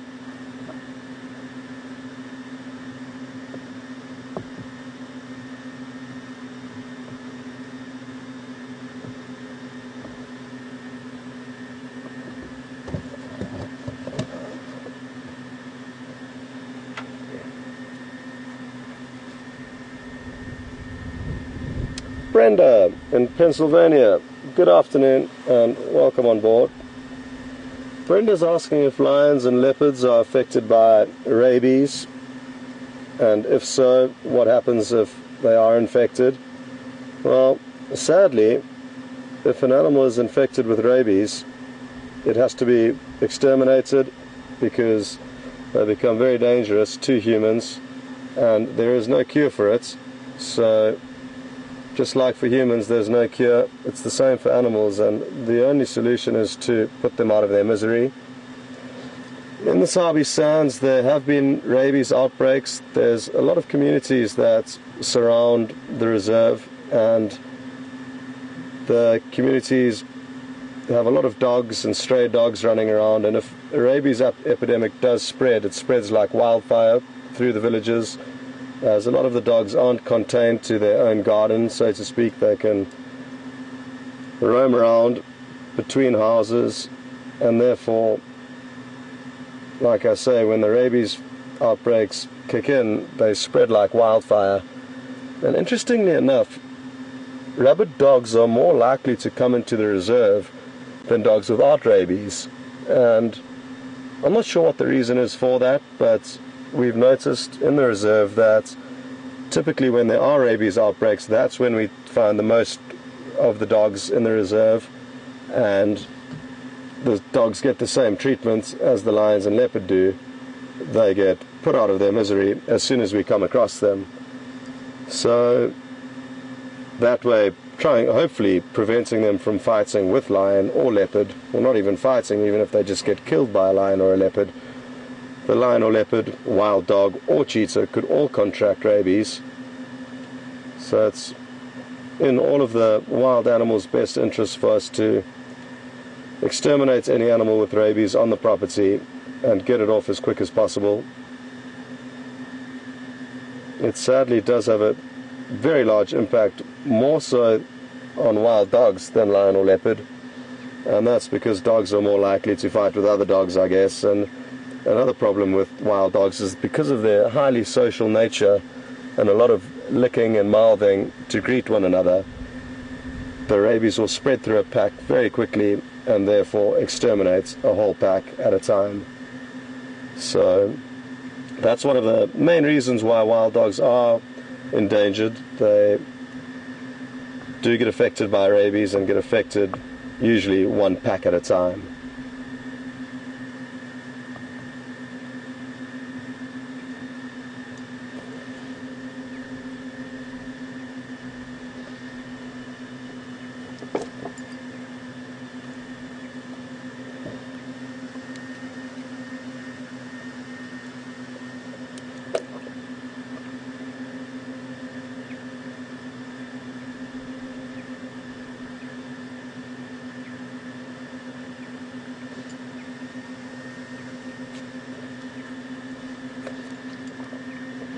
Nicole in Cape Town, good afternoon, and I look forward to being in Cape Town this time next week. So it's a really wonderful city for those of the viewers who are from overseas, which are the majority of the viewers actually. Sadly, the internet in South Africa is not quite up to speed and makes broadcasting a little bit tricky. Anyway, Nicole from Cape Town, good afternoon, and Nicole is asking whether I think wild animals have any personal qualities or personalities that will differentiate them from other animals of the same species, and I certainly do. We can take this leopard right here as an example. He from time to time will snarl at the vehicle and come across potentially, I guess you could say, grumpy or aggravated by the vehicle, whereas his brother is completely relaxed with the vehicle, and they would have had a very similar exposure to these vehicles when they grew up together side by side. So there's already an example of how two different leopards, brothers exposed to the same human interactions growing up, will have different personalities. And then even this specific leopard on a daily basis will change. Some days he'll be relaxed and not snarl at the vehicles, and other days he will. So who knows what the reason is? I certainly don't, but I guess you could just put it down to different moods and different days.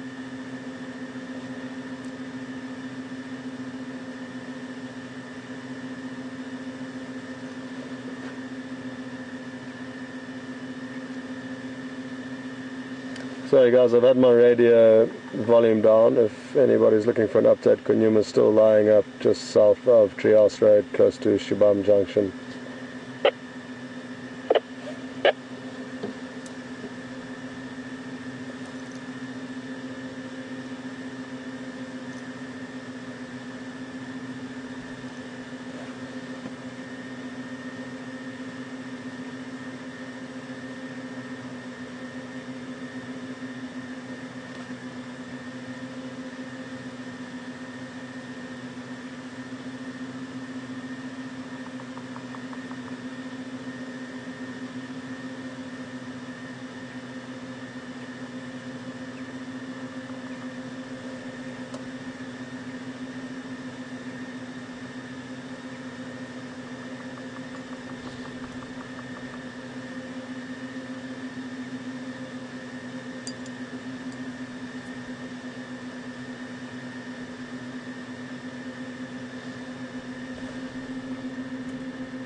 Copy, thanks very much, Alex. Well, to Steve in the UK, a big thank you for doing some homework for all of us regarding predator populations. Sadly, the only information Steve could come up with was from 2003, so a little bit outdated, but still relevant, and we can still apply it to the question from earlier. And it's also only for the Kruger National Park, so that's also very important. It's not for the whole of Africa, it's not for South Africa, it's for a set specific national park, which we are part of. And the numbers from 2003 were 1,500 lion, 1,000 leopard, 200 cheetah, and 350 wild dog. So, as you can see, cheetah and wild dog are way down there, far lower than lion and leopard.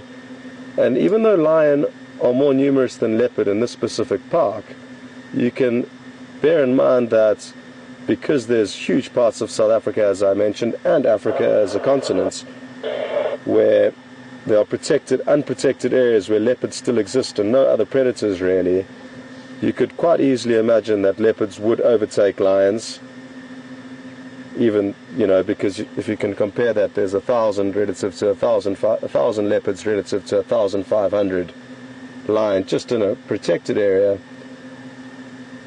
You could extrapolate the fact that leopards occur not necessarily as in higher densities as in the Kruger, but in high densities throughout Africa in unprotected areas. So thanks again, Steve, from the UK, and that gives you an idea of the populations. I mean, it's a long time ago, 12 years ago, and it'll be interesting to know how much it's changed to date. But for now, that's a good enough ballpark to work off, and thanks for doing that for us, Steve.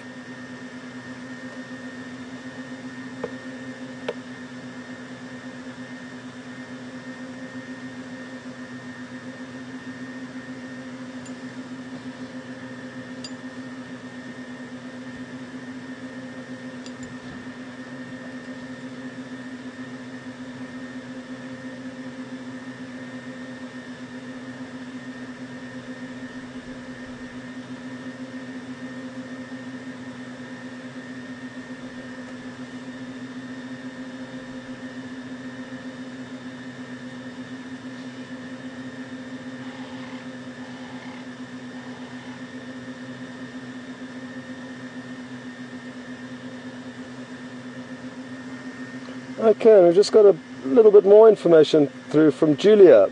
Thanks so much, Julia, for sending this through. And she's got more recent facts for the whole of Africa. And in 2012, it was believed that there were 32,000 lion. Just waiting for Alex to correct me if that's wrong, but I'm pretty sure it's 32,000 lion in 2012 and 45,000 leopards. So my guess was correct. More leopard than lion throughout Africa, but that is only because they are very suitable to existing outside of protected areas due to their shy and elusive nature. Another interesting fact is that apparently in the 1960s there were 100,000 lion in Africa. So their numbers have really decreased drastically, and there's only a third left today that there were only 50 years ago, 55 years ago. So it goes to show that lions and humans have got a few things to work out, because a population drop of that number is magnitude is really a concern.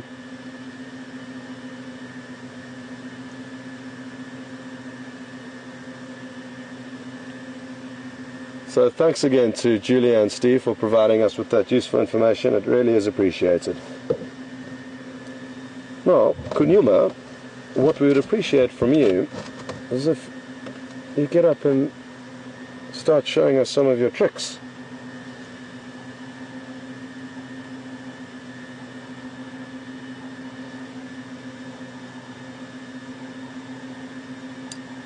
I don't think I've ever seen Nkuhuma hunting. Or am I wrong? I've seen Karula, his mother, catch a baby impala and stalk several animals. I've seen Quarantine do a little bit of stalking, this male's brother, but I'm fairly certain I've yet to see him in action.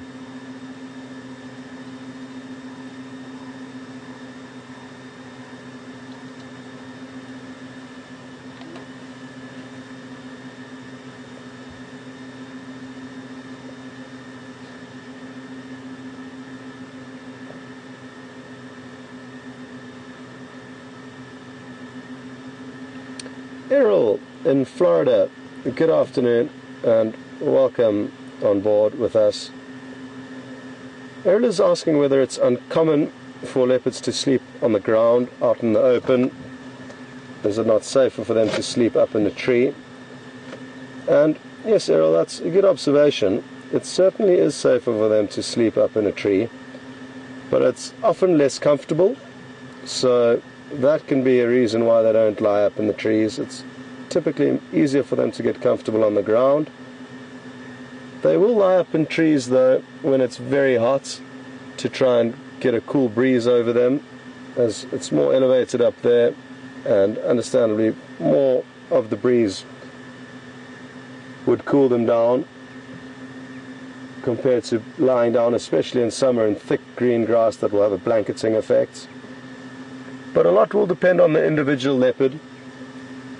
You find leopard in areas without hyena will very seldom hoist their kill, or any real threat, not only hyena but also lion.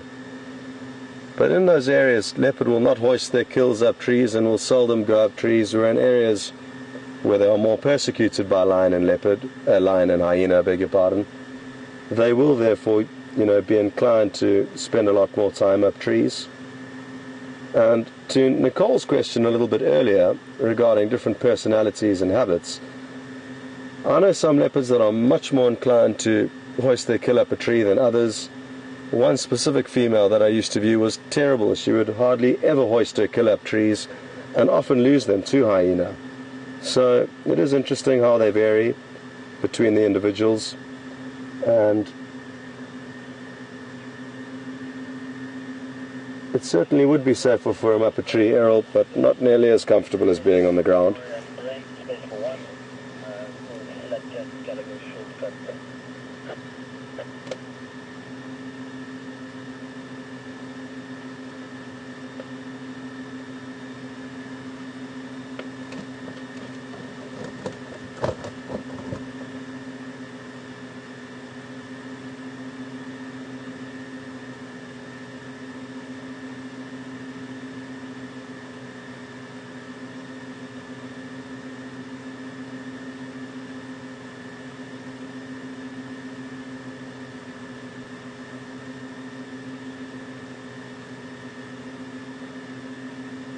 Dennis in Spain has asked an interesting question. Afternoon, Dennis, and welcome on board. Dennis is asking whether Karula would remember that the hyena, or possibly the specific hyena, which killed her cub at the beginning of, when was it? Beginning of December or January? Beginning of January, I think it was. I think it was January the 1st. And I think she will certainly remember that a hyena killed one of her cubs, definitely. Whether she will know the exact one as an individual, I'm not sure. But Dennis then goes on to ask whether she will therefore be more inclined to kill a hyena's cub as a form of revenge. And I don't think it's revenge, Dennis. It's simply the fact that all these predators, lion, leopard, cheetah, hyena, will all kill one another's cubs and one another when the opportunity allows for it. It's a simple competition, and the less competition there is, the easier life becomes. So it's not a specific revenge. And I often do think to myself, how many times has Karula had kills stolen from her or come into small skirmishes with hyena that I'm sure she gets to know individually, because the hyena are territorial in this area, and so is she. So she's most likely to bump into the same hyena time and time again, whether they're trying to steal her food, just pestering her, trailing her when she's hunting, hoping that she makes a kill that they can come in and steal, or in the worst case scenario, killing her cubs. So I think she does kind of get to know them individually, but regardless of that, she will kill their cubs, as would a lion kill hers, as she would kill a lion's. It's all an even playing field for the predators out here, and they would all do the same thing to one another. So none of them are angels, they're all in the same boat, and I hope that answers your question.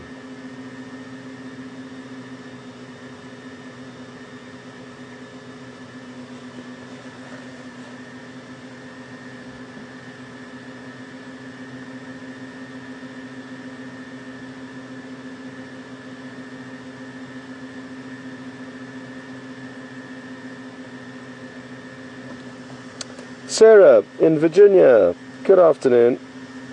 Sarah's asking if I've ever been in an area where leopard are not...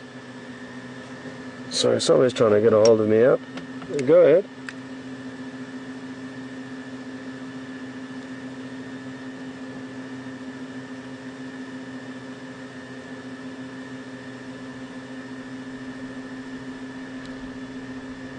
Copy, great news, thank you. Sarah's asking if I've ever been in an area where leopard or lion are not used to humans and not accustomed to them. And yes, I have. In areas where lion are not accustomed to humans, where I've seen them, they've run away from us, be it on foot or in a vehicle. They've been very, very nervous of us and avoided us at all costs. And that's possibly because in areas like that, they come into human conflict and may have been persecuted by humans in the past. The same goes for leopard, although you don't even get a glimpse of a leopard in an area where they are not accustomed to human. They don't let you see them, and if you're lucky enough to see one, it'll be a fleeting glimpse, a few spots, and that's it. As I mentioned earlier, they're extremely, extremely good at eluding humans and have been known to live under the noses of humans for many years and never be seen. The only way that humans know that they're there is they're either missing pets, livestock, and can see the leopard's tracks.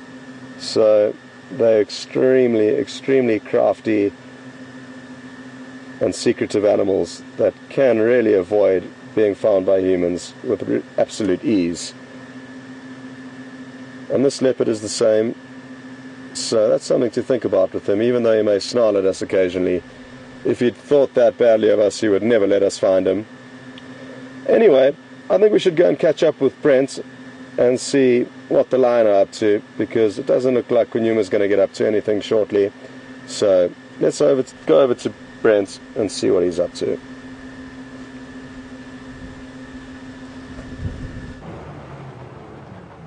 Welcome back, guys, and the lions are on the move. and about half an hour, 45 minutes earlier than they have been moving in the last 10 days or so. So that could be from the hunger. So I'm just trying to reverse down the road, and hopefully they find something. There are some open areas coming up ahead, close to the Buffelshoek boundary, unfortunately, but it does look like they are heading straight north.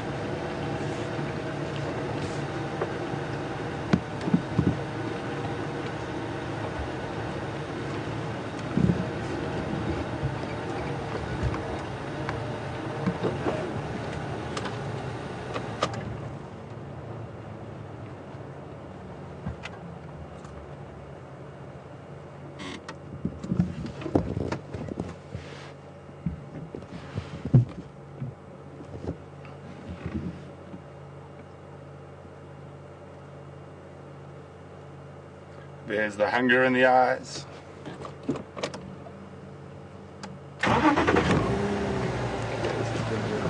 Complicated little reverse. Up the hill.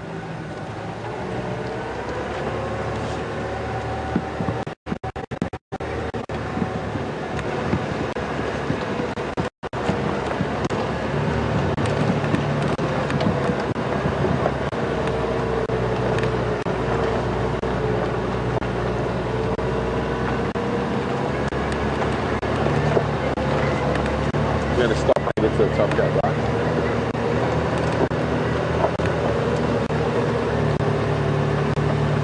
Okay.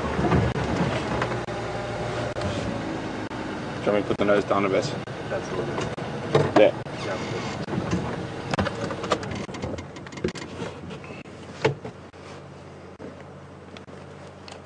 Hungry lions on the move.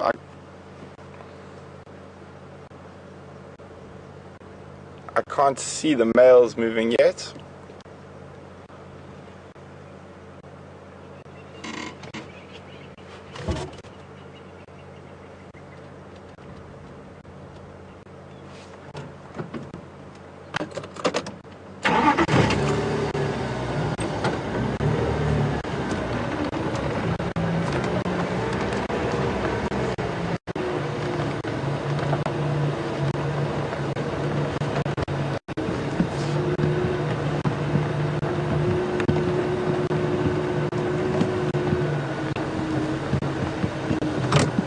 Scott, could you just update the other game drive vehicles that the Nkuhumas are mobile towards the Buffelshoek boundary?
Well, there comes the young boy at the back, but we can't see. I can't see if the Matimbas have joined yet.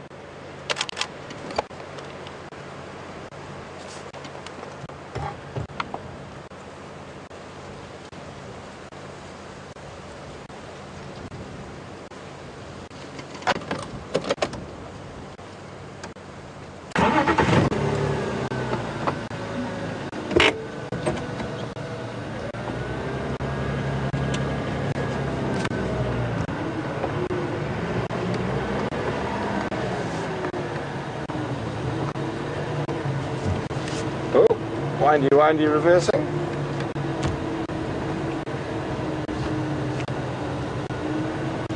Good afternoon, Chris from North Carolina. Chris would like to know what lion or leopard fur feels like. Oh, excuse me. Quite similar to most cat fur.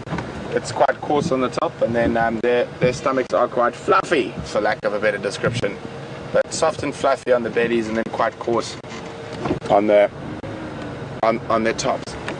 Sorry guys, I'm just concentrating on my reversing here.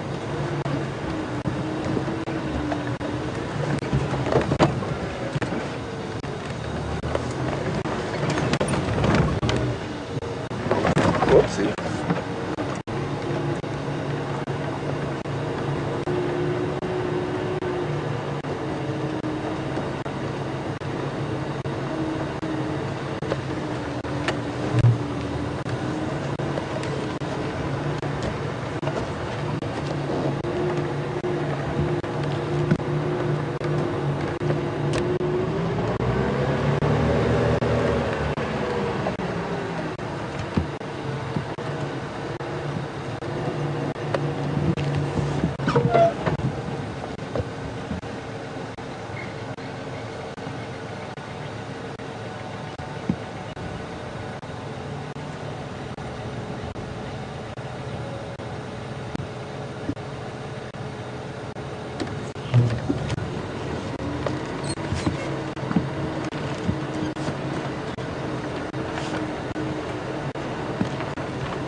I'm really hoping they bump into something before we get to our boundary.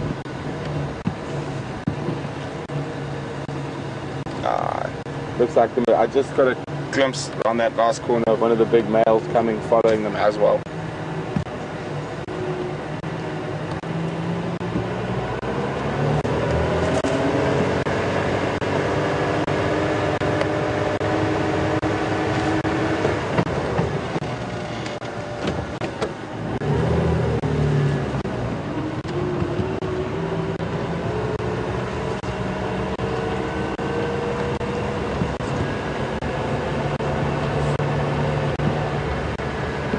I'm just going to go quite far ahead of them, so we don't have to move so often. We can sit still for a moment and watch them as they come down the road.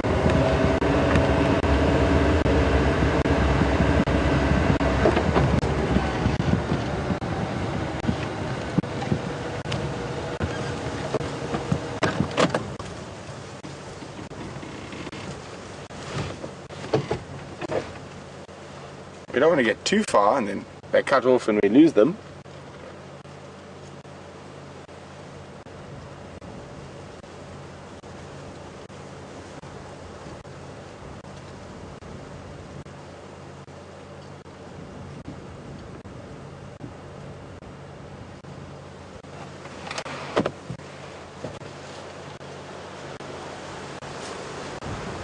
Isn't that a magnificent sight?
Good afternoon, Dennis from Spain. Welcome.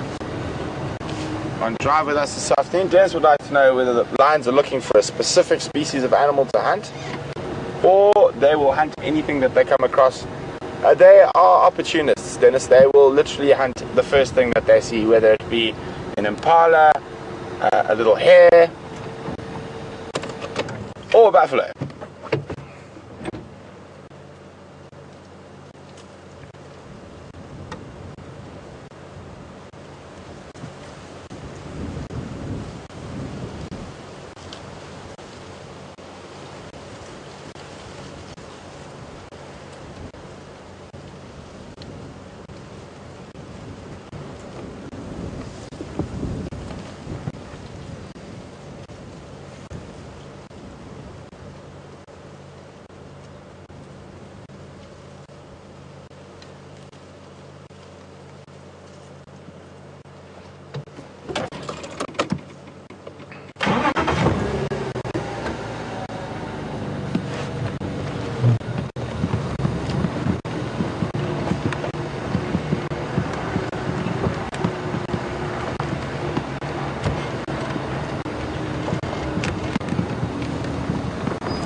Still see them? It should be coming on the corner. Yeah. Just try to get nose up this little bump so you get a good angle down.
Yours coming.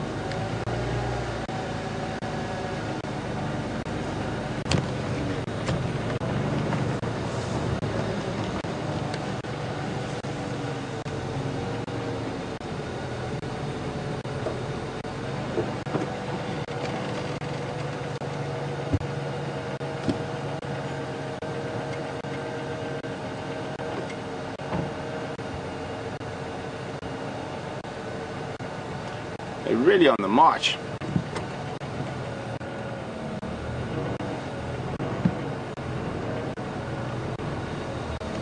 I'm gonna figure out if they might have seen something. Did you see anything there, Brian? Let's try left. Nah. Maybe they smelled something.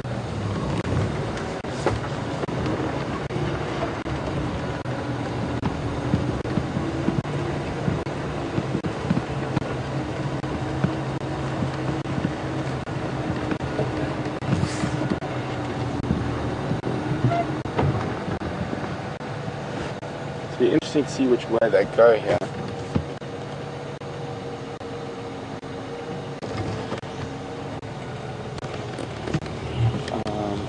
No. I wonder if they're going to go down that little 2-track or they're going to come down the main road. So we'll just stand by and see. I think they might be going down that 2-track. Oh gosh.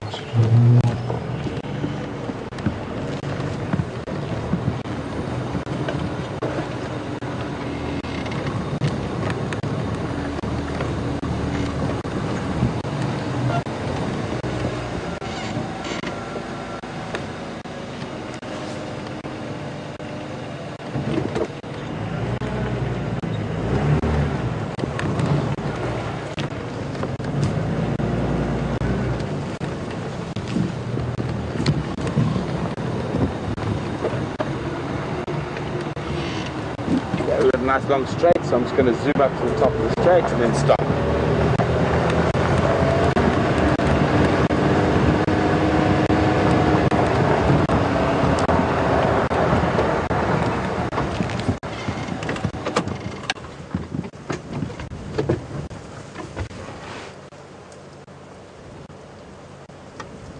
Here we can see one of the Matimbas at the back.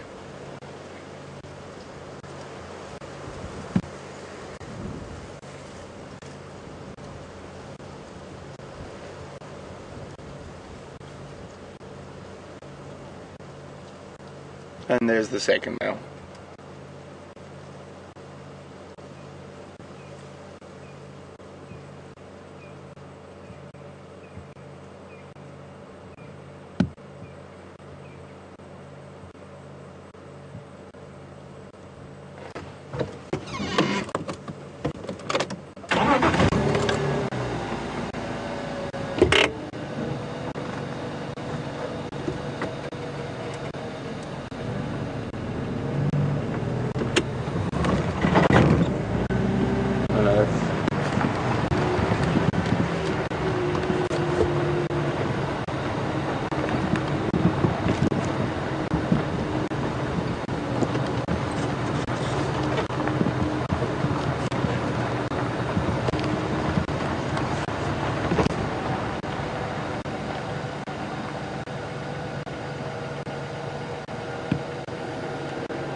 So guys, these animals are still quite mobile.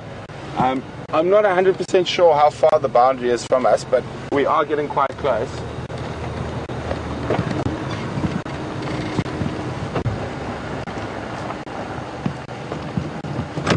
Sorry, go again, Alex.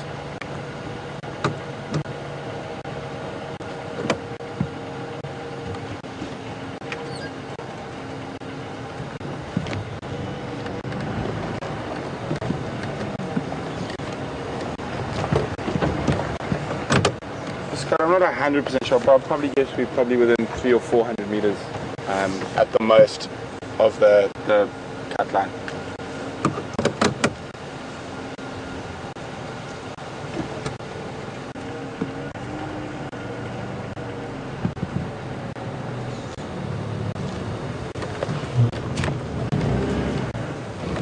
Oops. Big bump.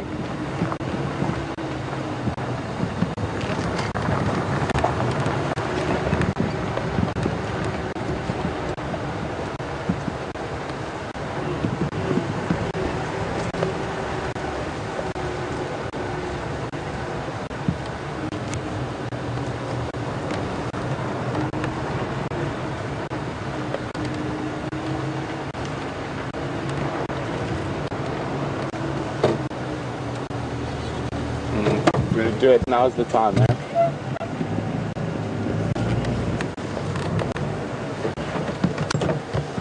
Yeah, Alex, if you want Scott to say goodbye, now's the time.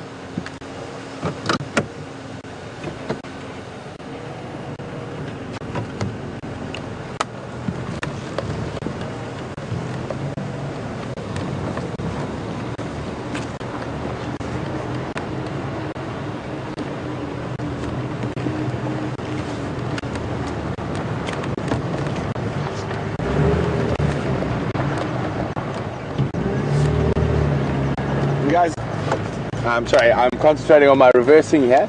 We're just going to go across to Scott quickly so you guys can see where he is and say goodbye to Nkuhuma. And then we're going to come back to the lions. Hopefully they do find something. If they find something in between, we will link back very quickly to us. Over to Scott.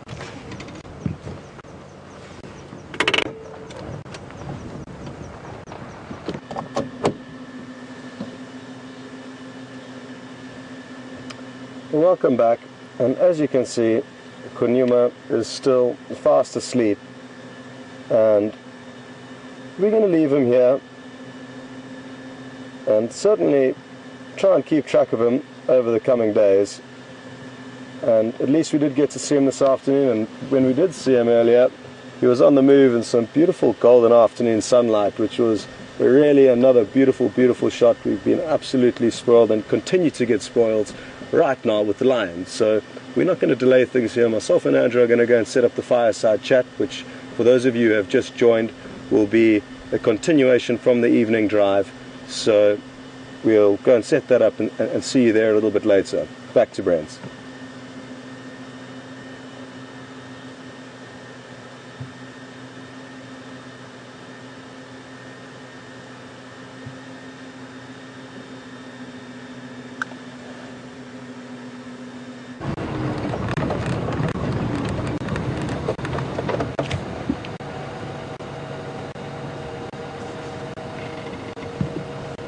Welcome.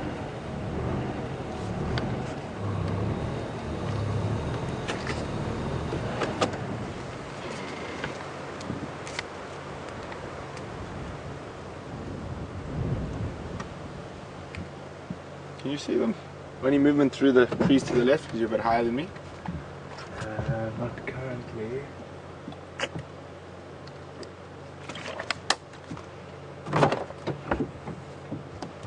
No, there they are.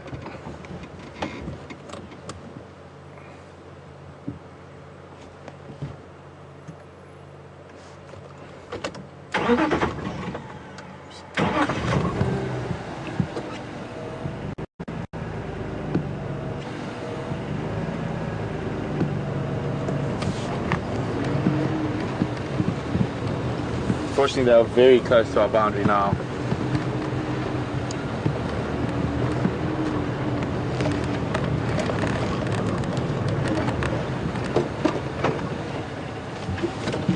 Look, yours there. But I saw a car behind us. There are 2 vehicles behind us. 2 vehicles? Yeah.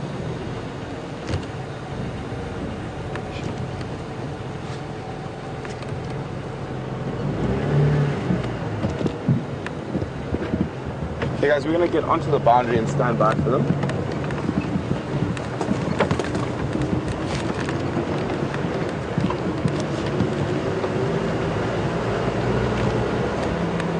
Well, it's not the boundary just yet, it's the cut line first. Just going to pull over to the side. Let them go past us for a second. Afternoon guys. And how are you? Very well, and yourself? Yeah, they're just literally around the corner. Hungry lions. They tried twice this morning. They missed a buffalo in front of us and they missed a kudu. We spent the whole morning and the whole afternoon with them now. Oh, we heard, yeah, very lucky. Yeah, but I'm not sure. Very close. They've lost those 2 youngsters from this pride as well. They're on Torchwood by themselves. Yeah, but I saw them 2 nights ago. Nowhere No. to pick up. Yeah, you saw that. Okay guys, here they come. Unfortunately, we're very, very close to the boundary now. But we will stay with them as long as we can.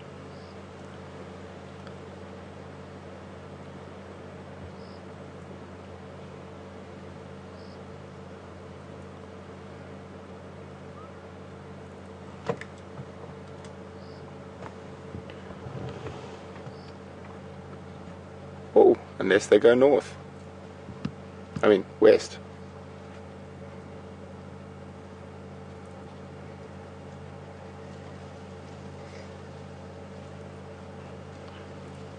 That is possibly the best direction they could have chosen for us. But they still might. The boundary is not more than 100 meters away, but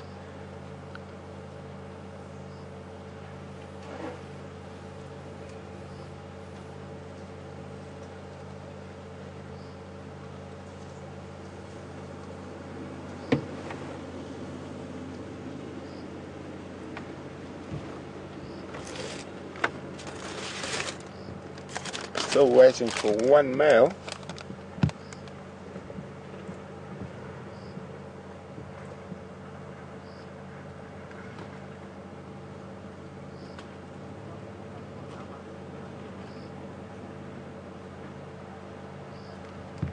Here he comes. Flop. Flop, flop, flop.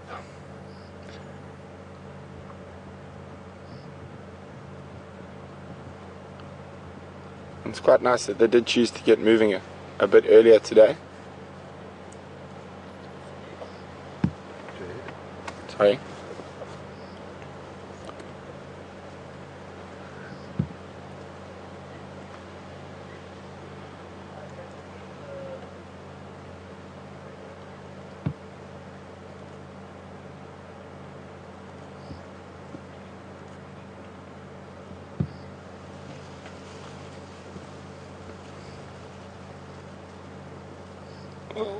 Almost looked like he was going to give us a nice yawn there, but not so much.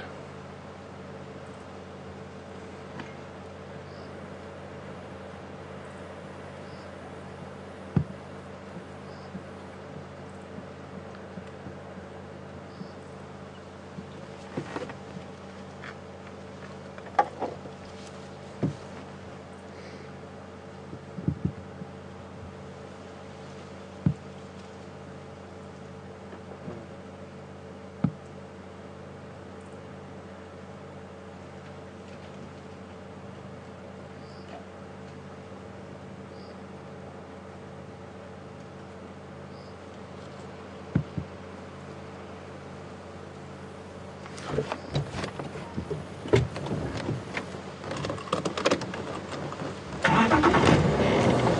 gonna move around. The one female did cut north, which is not the best sign for us. I'm just gonna reposition, so if she does.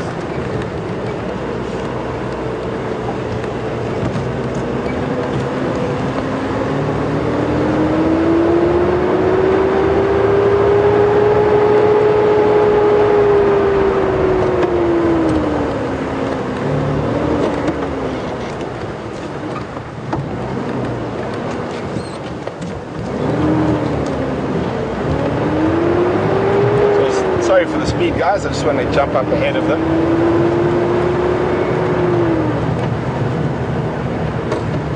You see through the trees there, Brian? I think we should be okay coming in around here.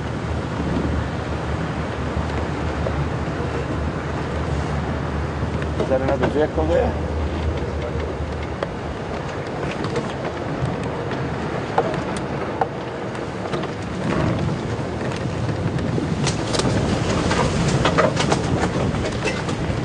There we go.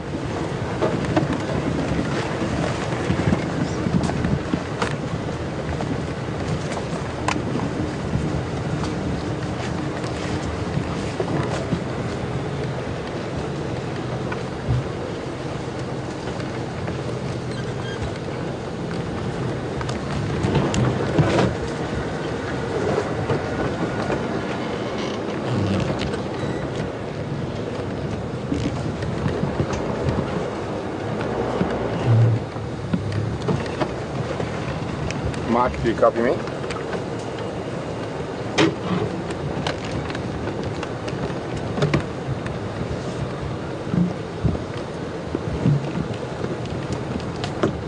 Scott coming.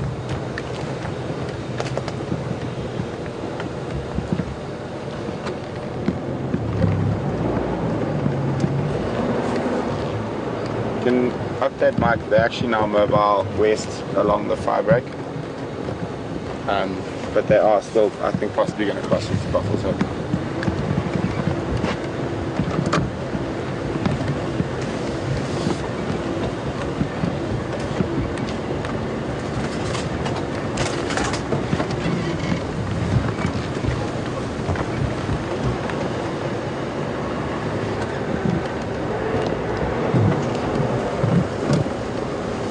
I mean, they're between the firebreak and Buffalo's Hook cut line, so it's possible, but at the moment they're still in Vuyatela heading west towards Gary Gate.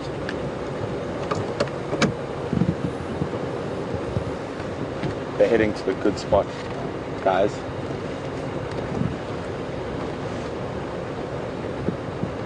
I don't know if you guys remember a road called Sandy Patch. There's often wildebeest and zebra and impala. It's also where we saw the giraffe yesterday. So they are heading into a good hunting area.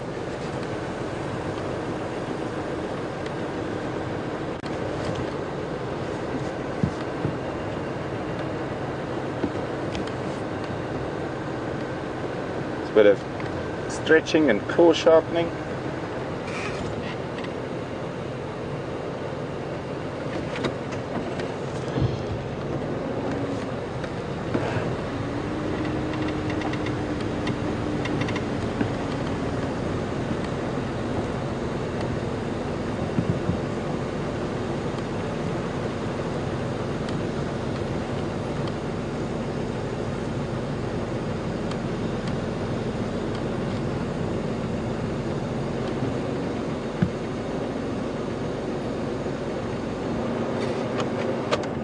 And in this low light, their eyes are going to be much, much better than ours.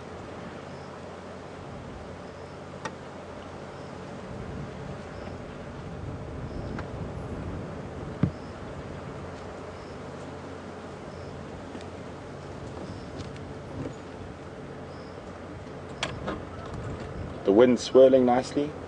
Got to aid them in their hunt.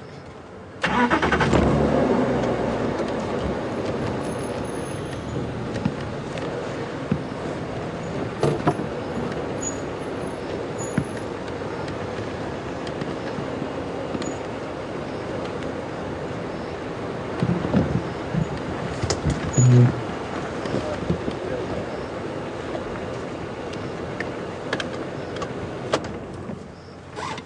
just there. They've pushed me off the road, so I'll let them have the right of way, and once they're passed, I'll try get in front of them again.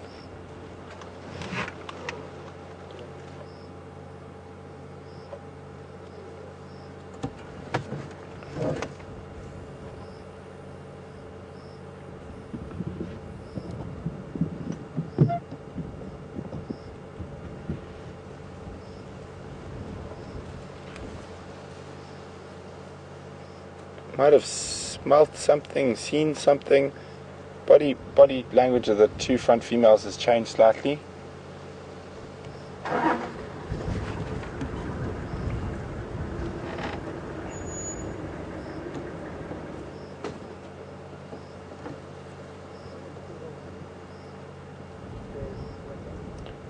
Oh dear.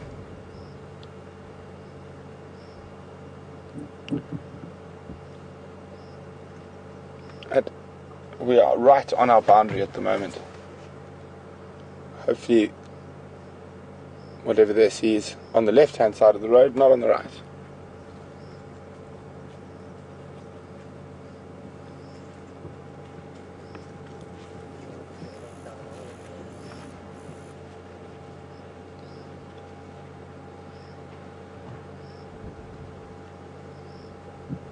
He's got one of the Matimba boys stopping right next to the vehicle.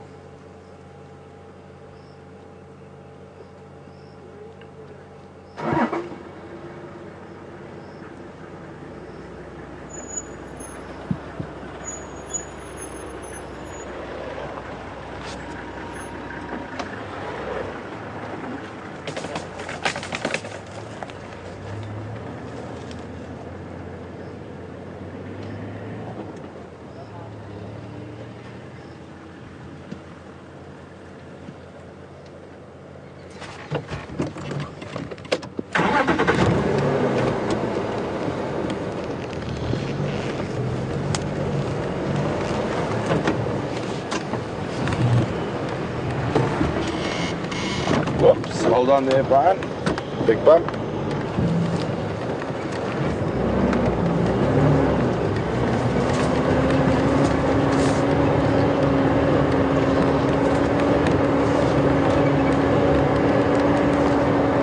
Oh, I absolutely love following cats hunting. And wild dogs, of course, but it's amazing to watch them.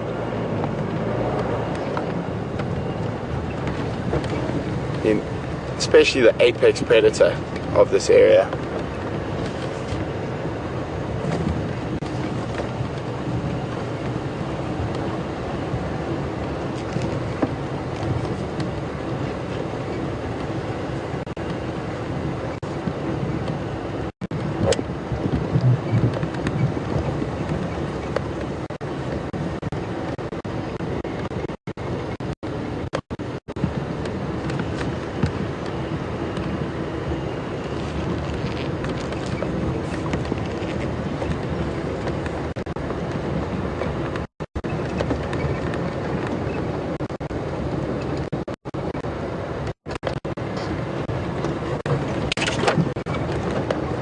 Going to get around the next sort of thick set of bushes here, and then we'll wait next to the road again.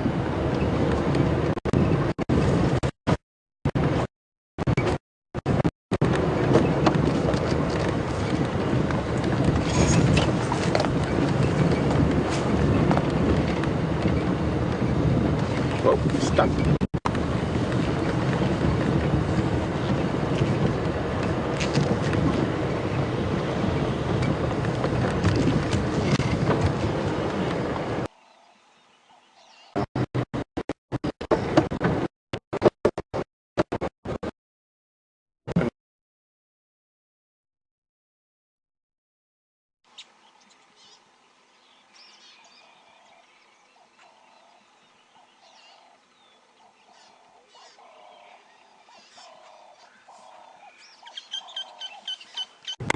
Lions have chosen to walk here.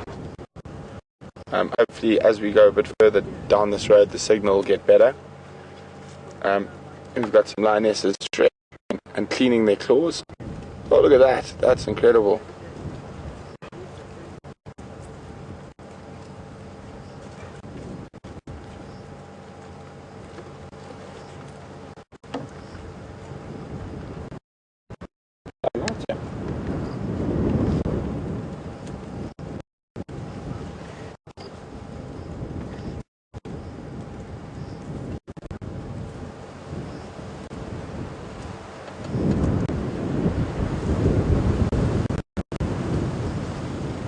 The wind's picked up quite a bit.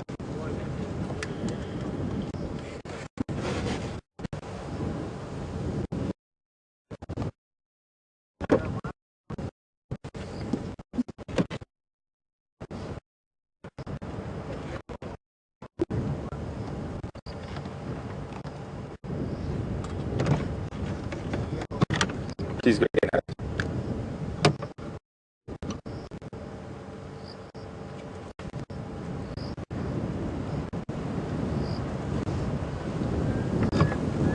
Alex, please go again.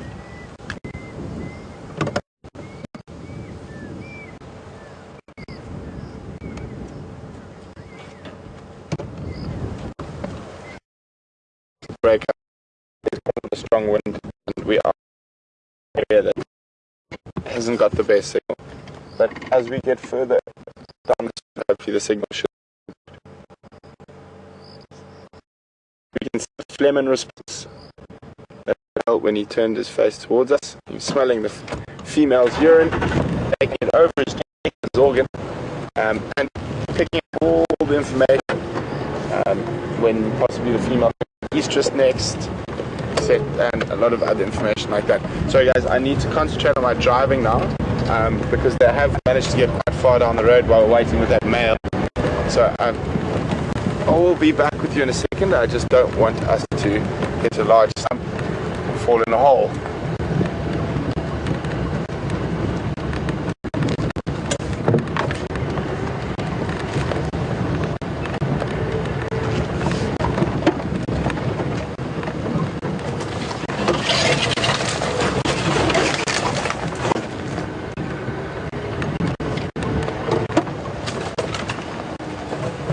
No stump in the bush. No stump in the bush.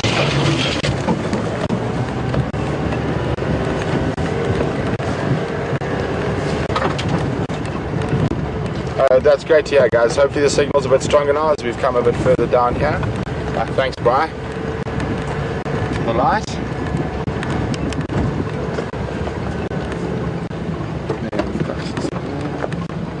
Everything else on this open area, just making sure we're not getting in the way of a possible hunt before we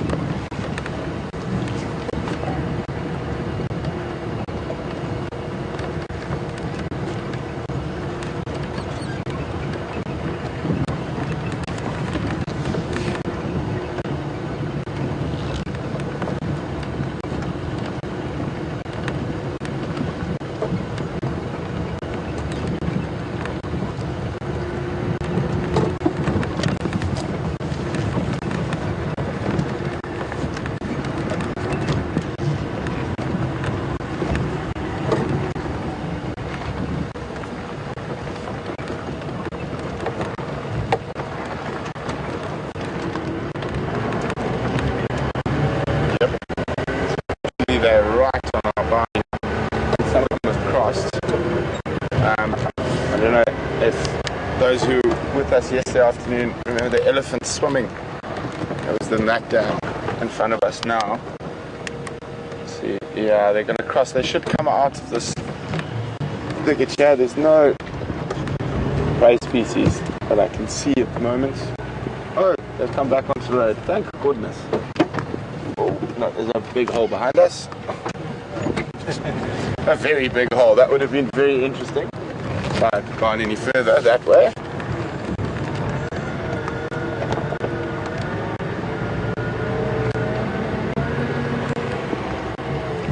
No, it's just the males. Left, lionesses have crossed.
That's them crossing our boundary, folks, unfortunately.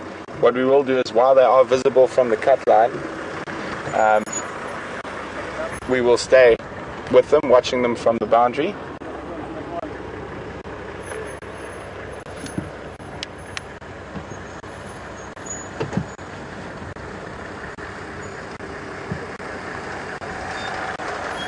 Evening.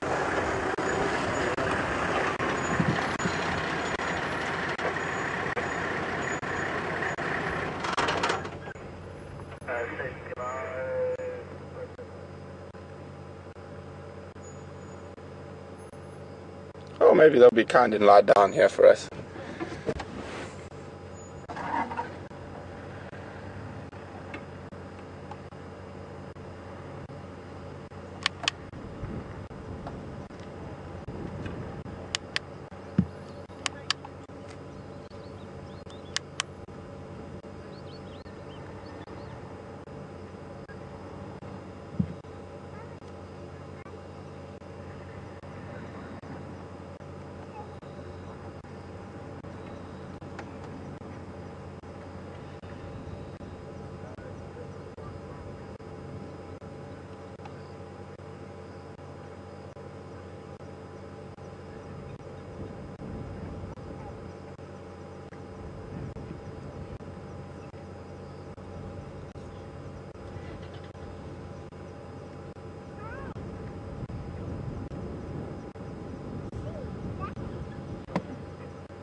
See, he's scent marking the bush there.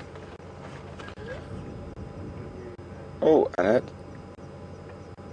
don't know if anyone picked up that eye in the spotlight behind there. I don't know if you see that shining eye. There's a crocodile. Oh, he's gone under. There's a crocodile behind the lion in the water.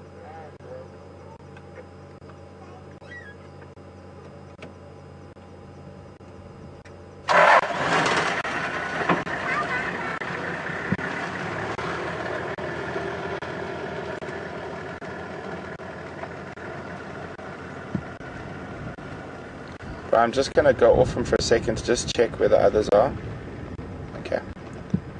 He's probably going to go scent mark the exact same place as Coalition member did. There we go.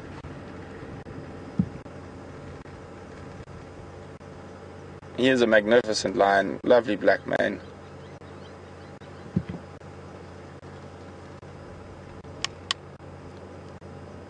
Okay, I'm just going to move the car quickly, guys.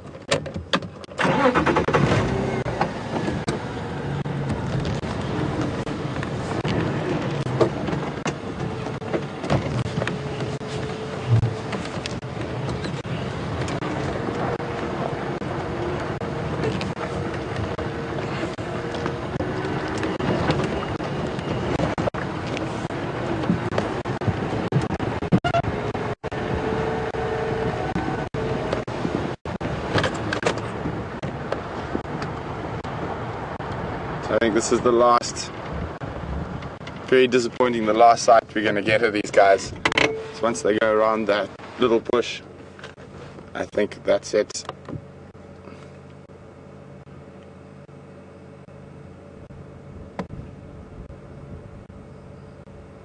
There's the majority of the pride's gone. It's just, oh, it looks like the two males.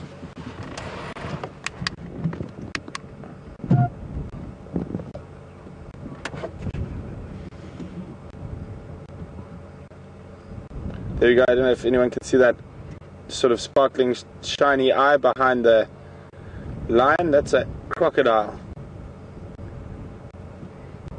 Oh, sorry. There's hippos out of the water. Oh, the lions are chasing them. Just the lions are chasing them. I can't see what's happened.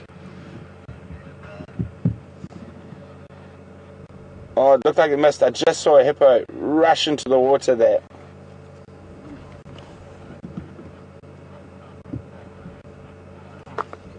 Oh man, so obviously the hippos got surprised by the lions out as they were coming out, and it looked like quite a young hippo, but he managed to get into the water.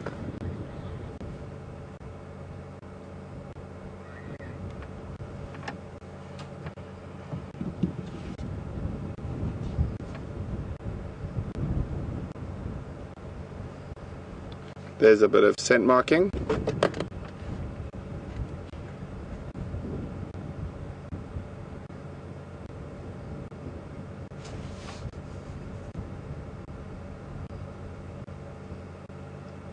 Shame these poor hungry lions.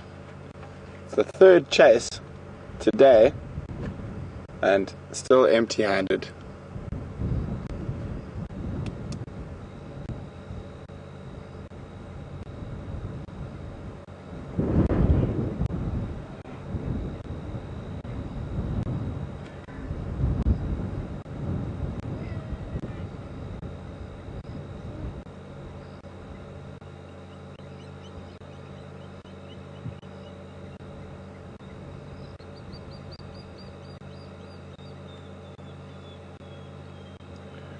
We're going to try, see if we can spot them from a little bit further up the road, although there is quite a lot of thick bush. I'm not so sure we're going to be able to, but we will try.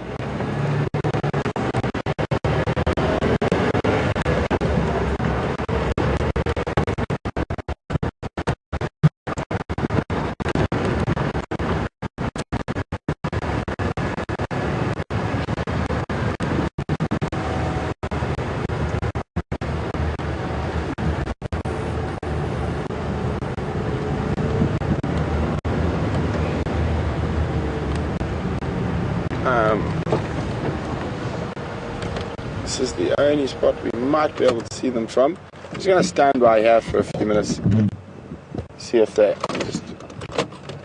You got a good view through the gap there, Brian? Yeah. I don't know if you can see them, I can't. Nothing yet. Nothing yet. We might have just jumped ahead of them. It's quite a strong possibility that they've laid down in that area over there where my light is, somewhere behind these bushes. They have been walking for quite a long time, and as I was explaining, lions will often walk and then rest, and then walk and then rest. Oh no, there's the lion popping into view. I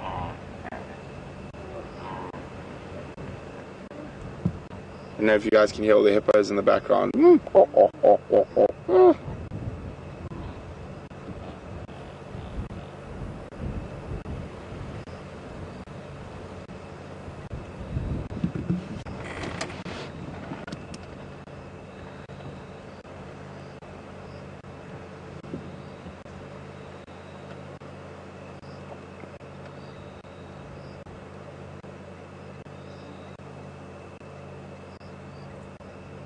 And now that's actually quite a nice shot because you can see their bellies.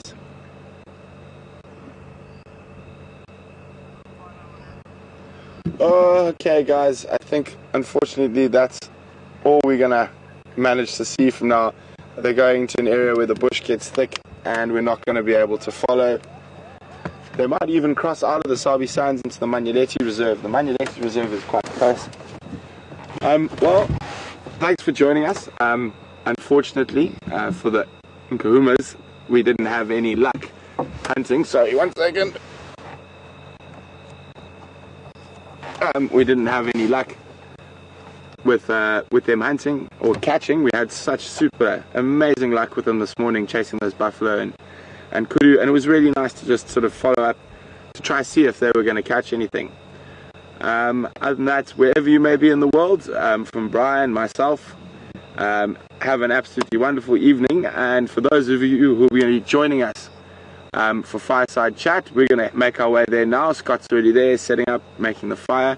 And the one thing I did forget to mention this morning is Happy International Women's Day to all the ladies out there. You deserve a day all to yourselves. Okay, we'll see you at the fireside.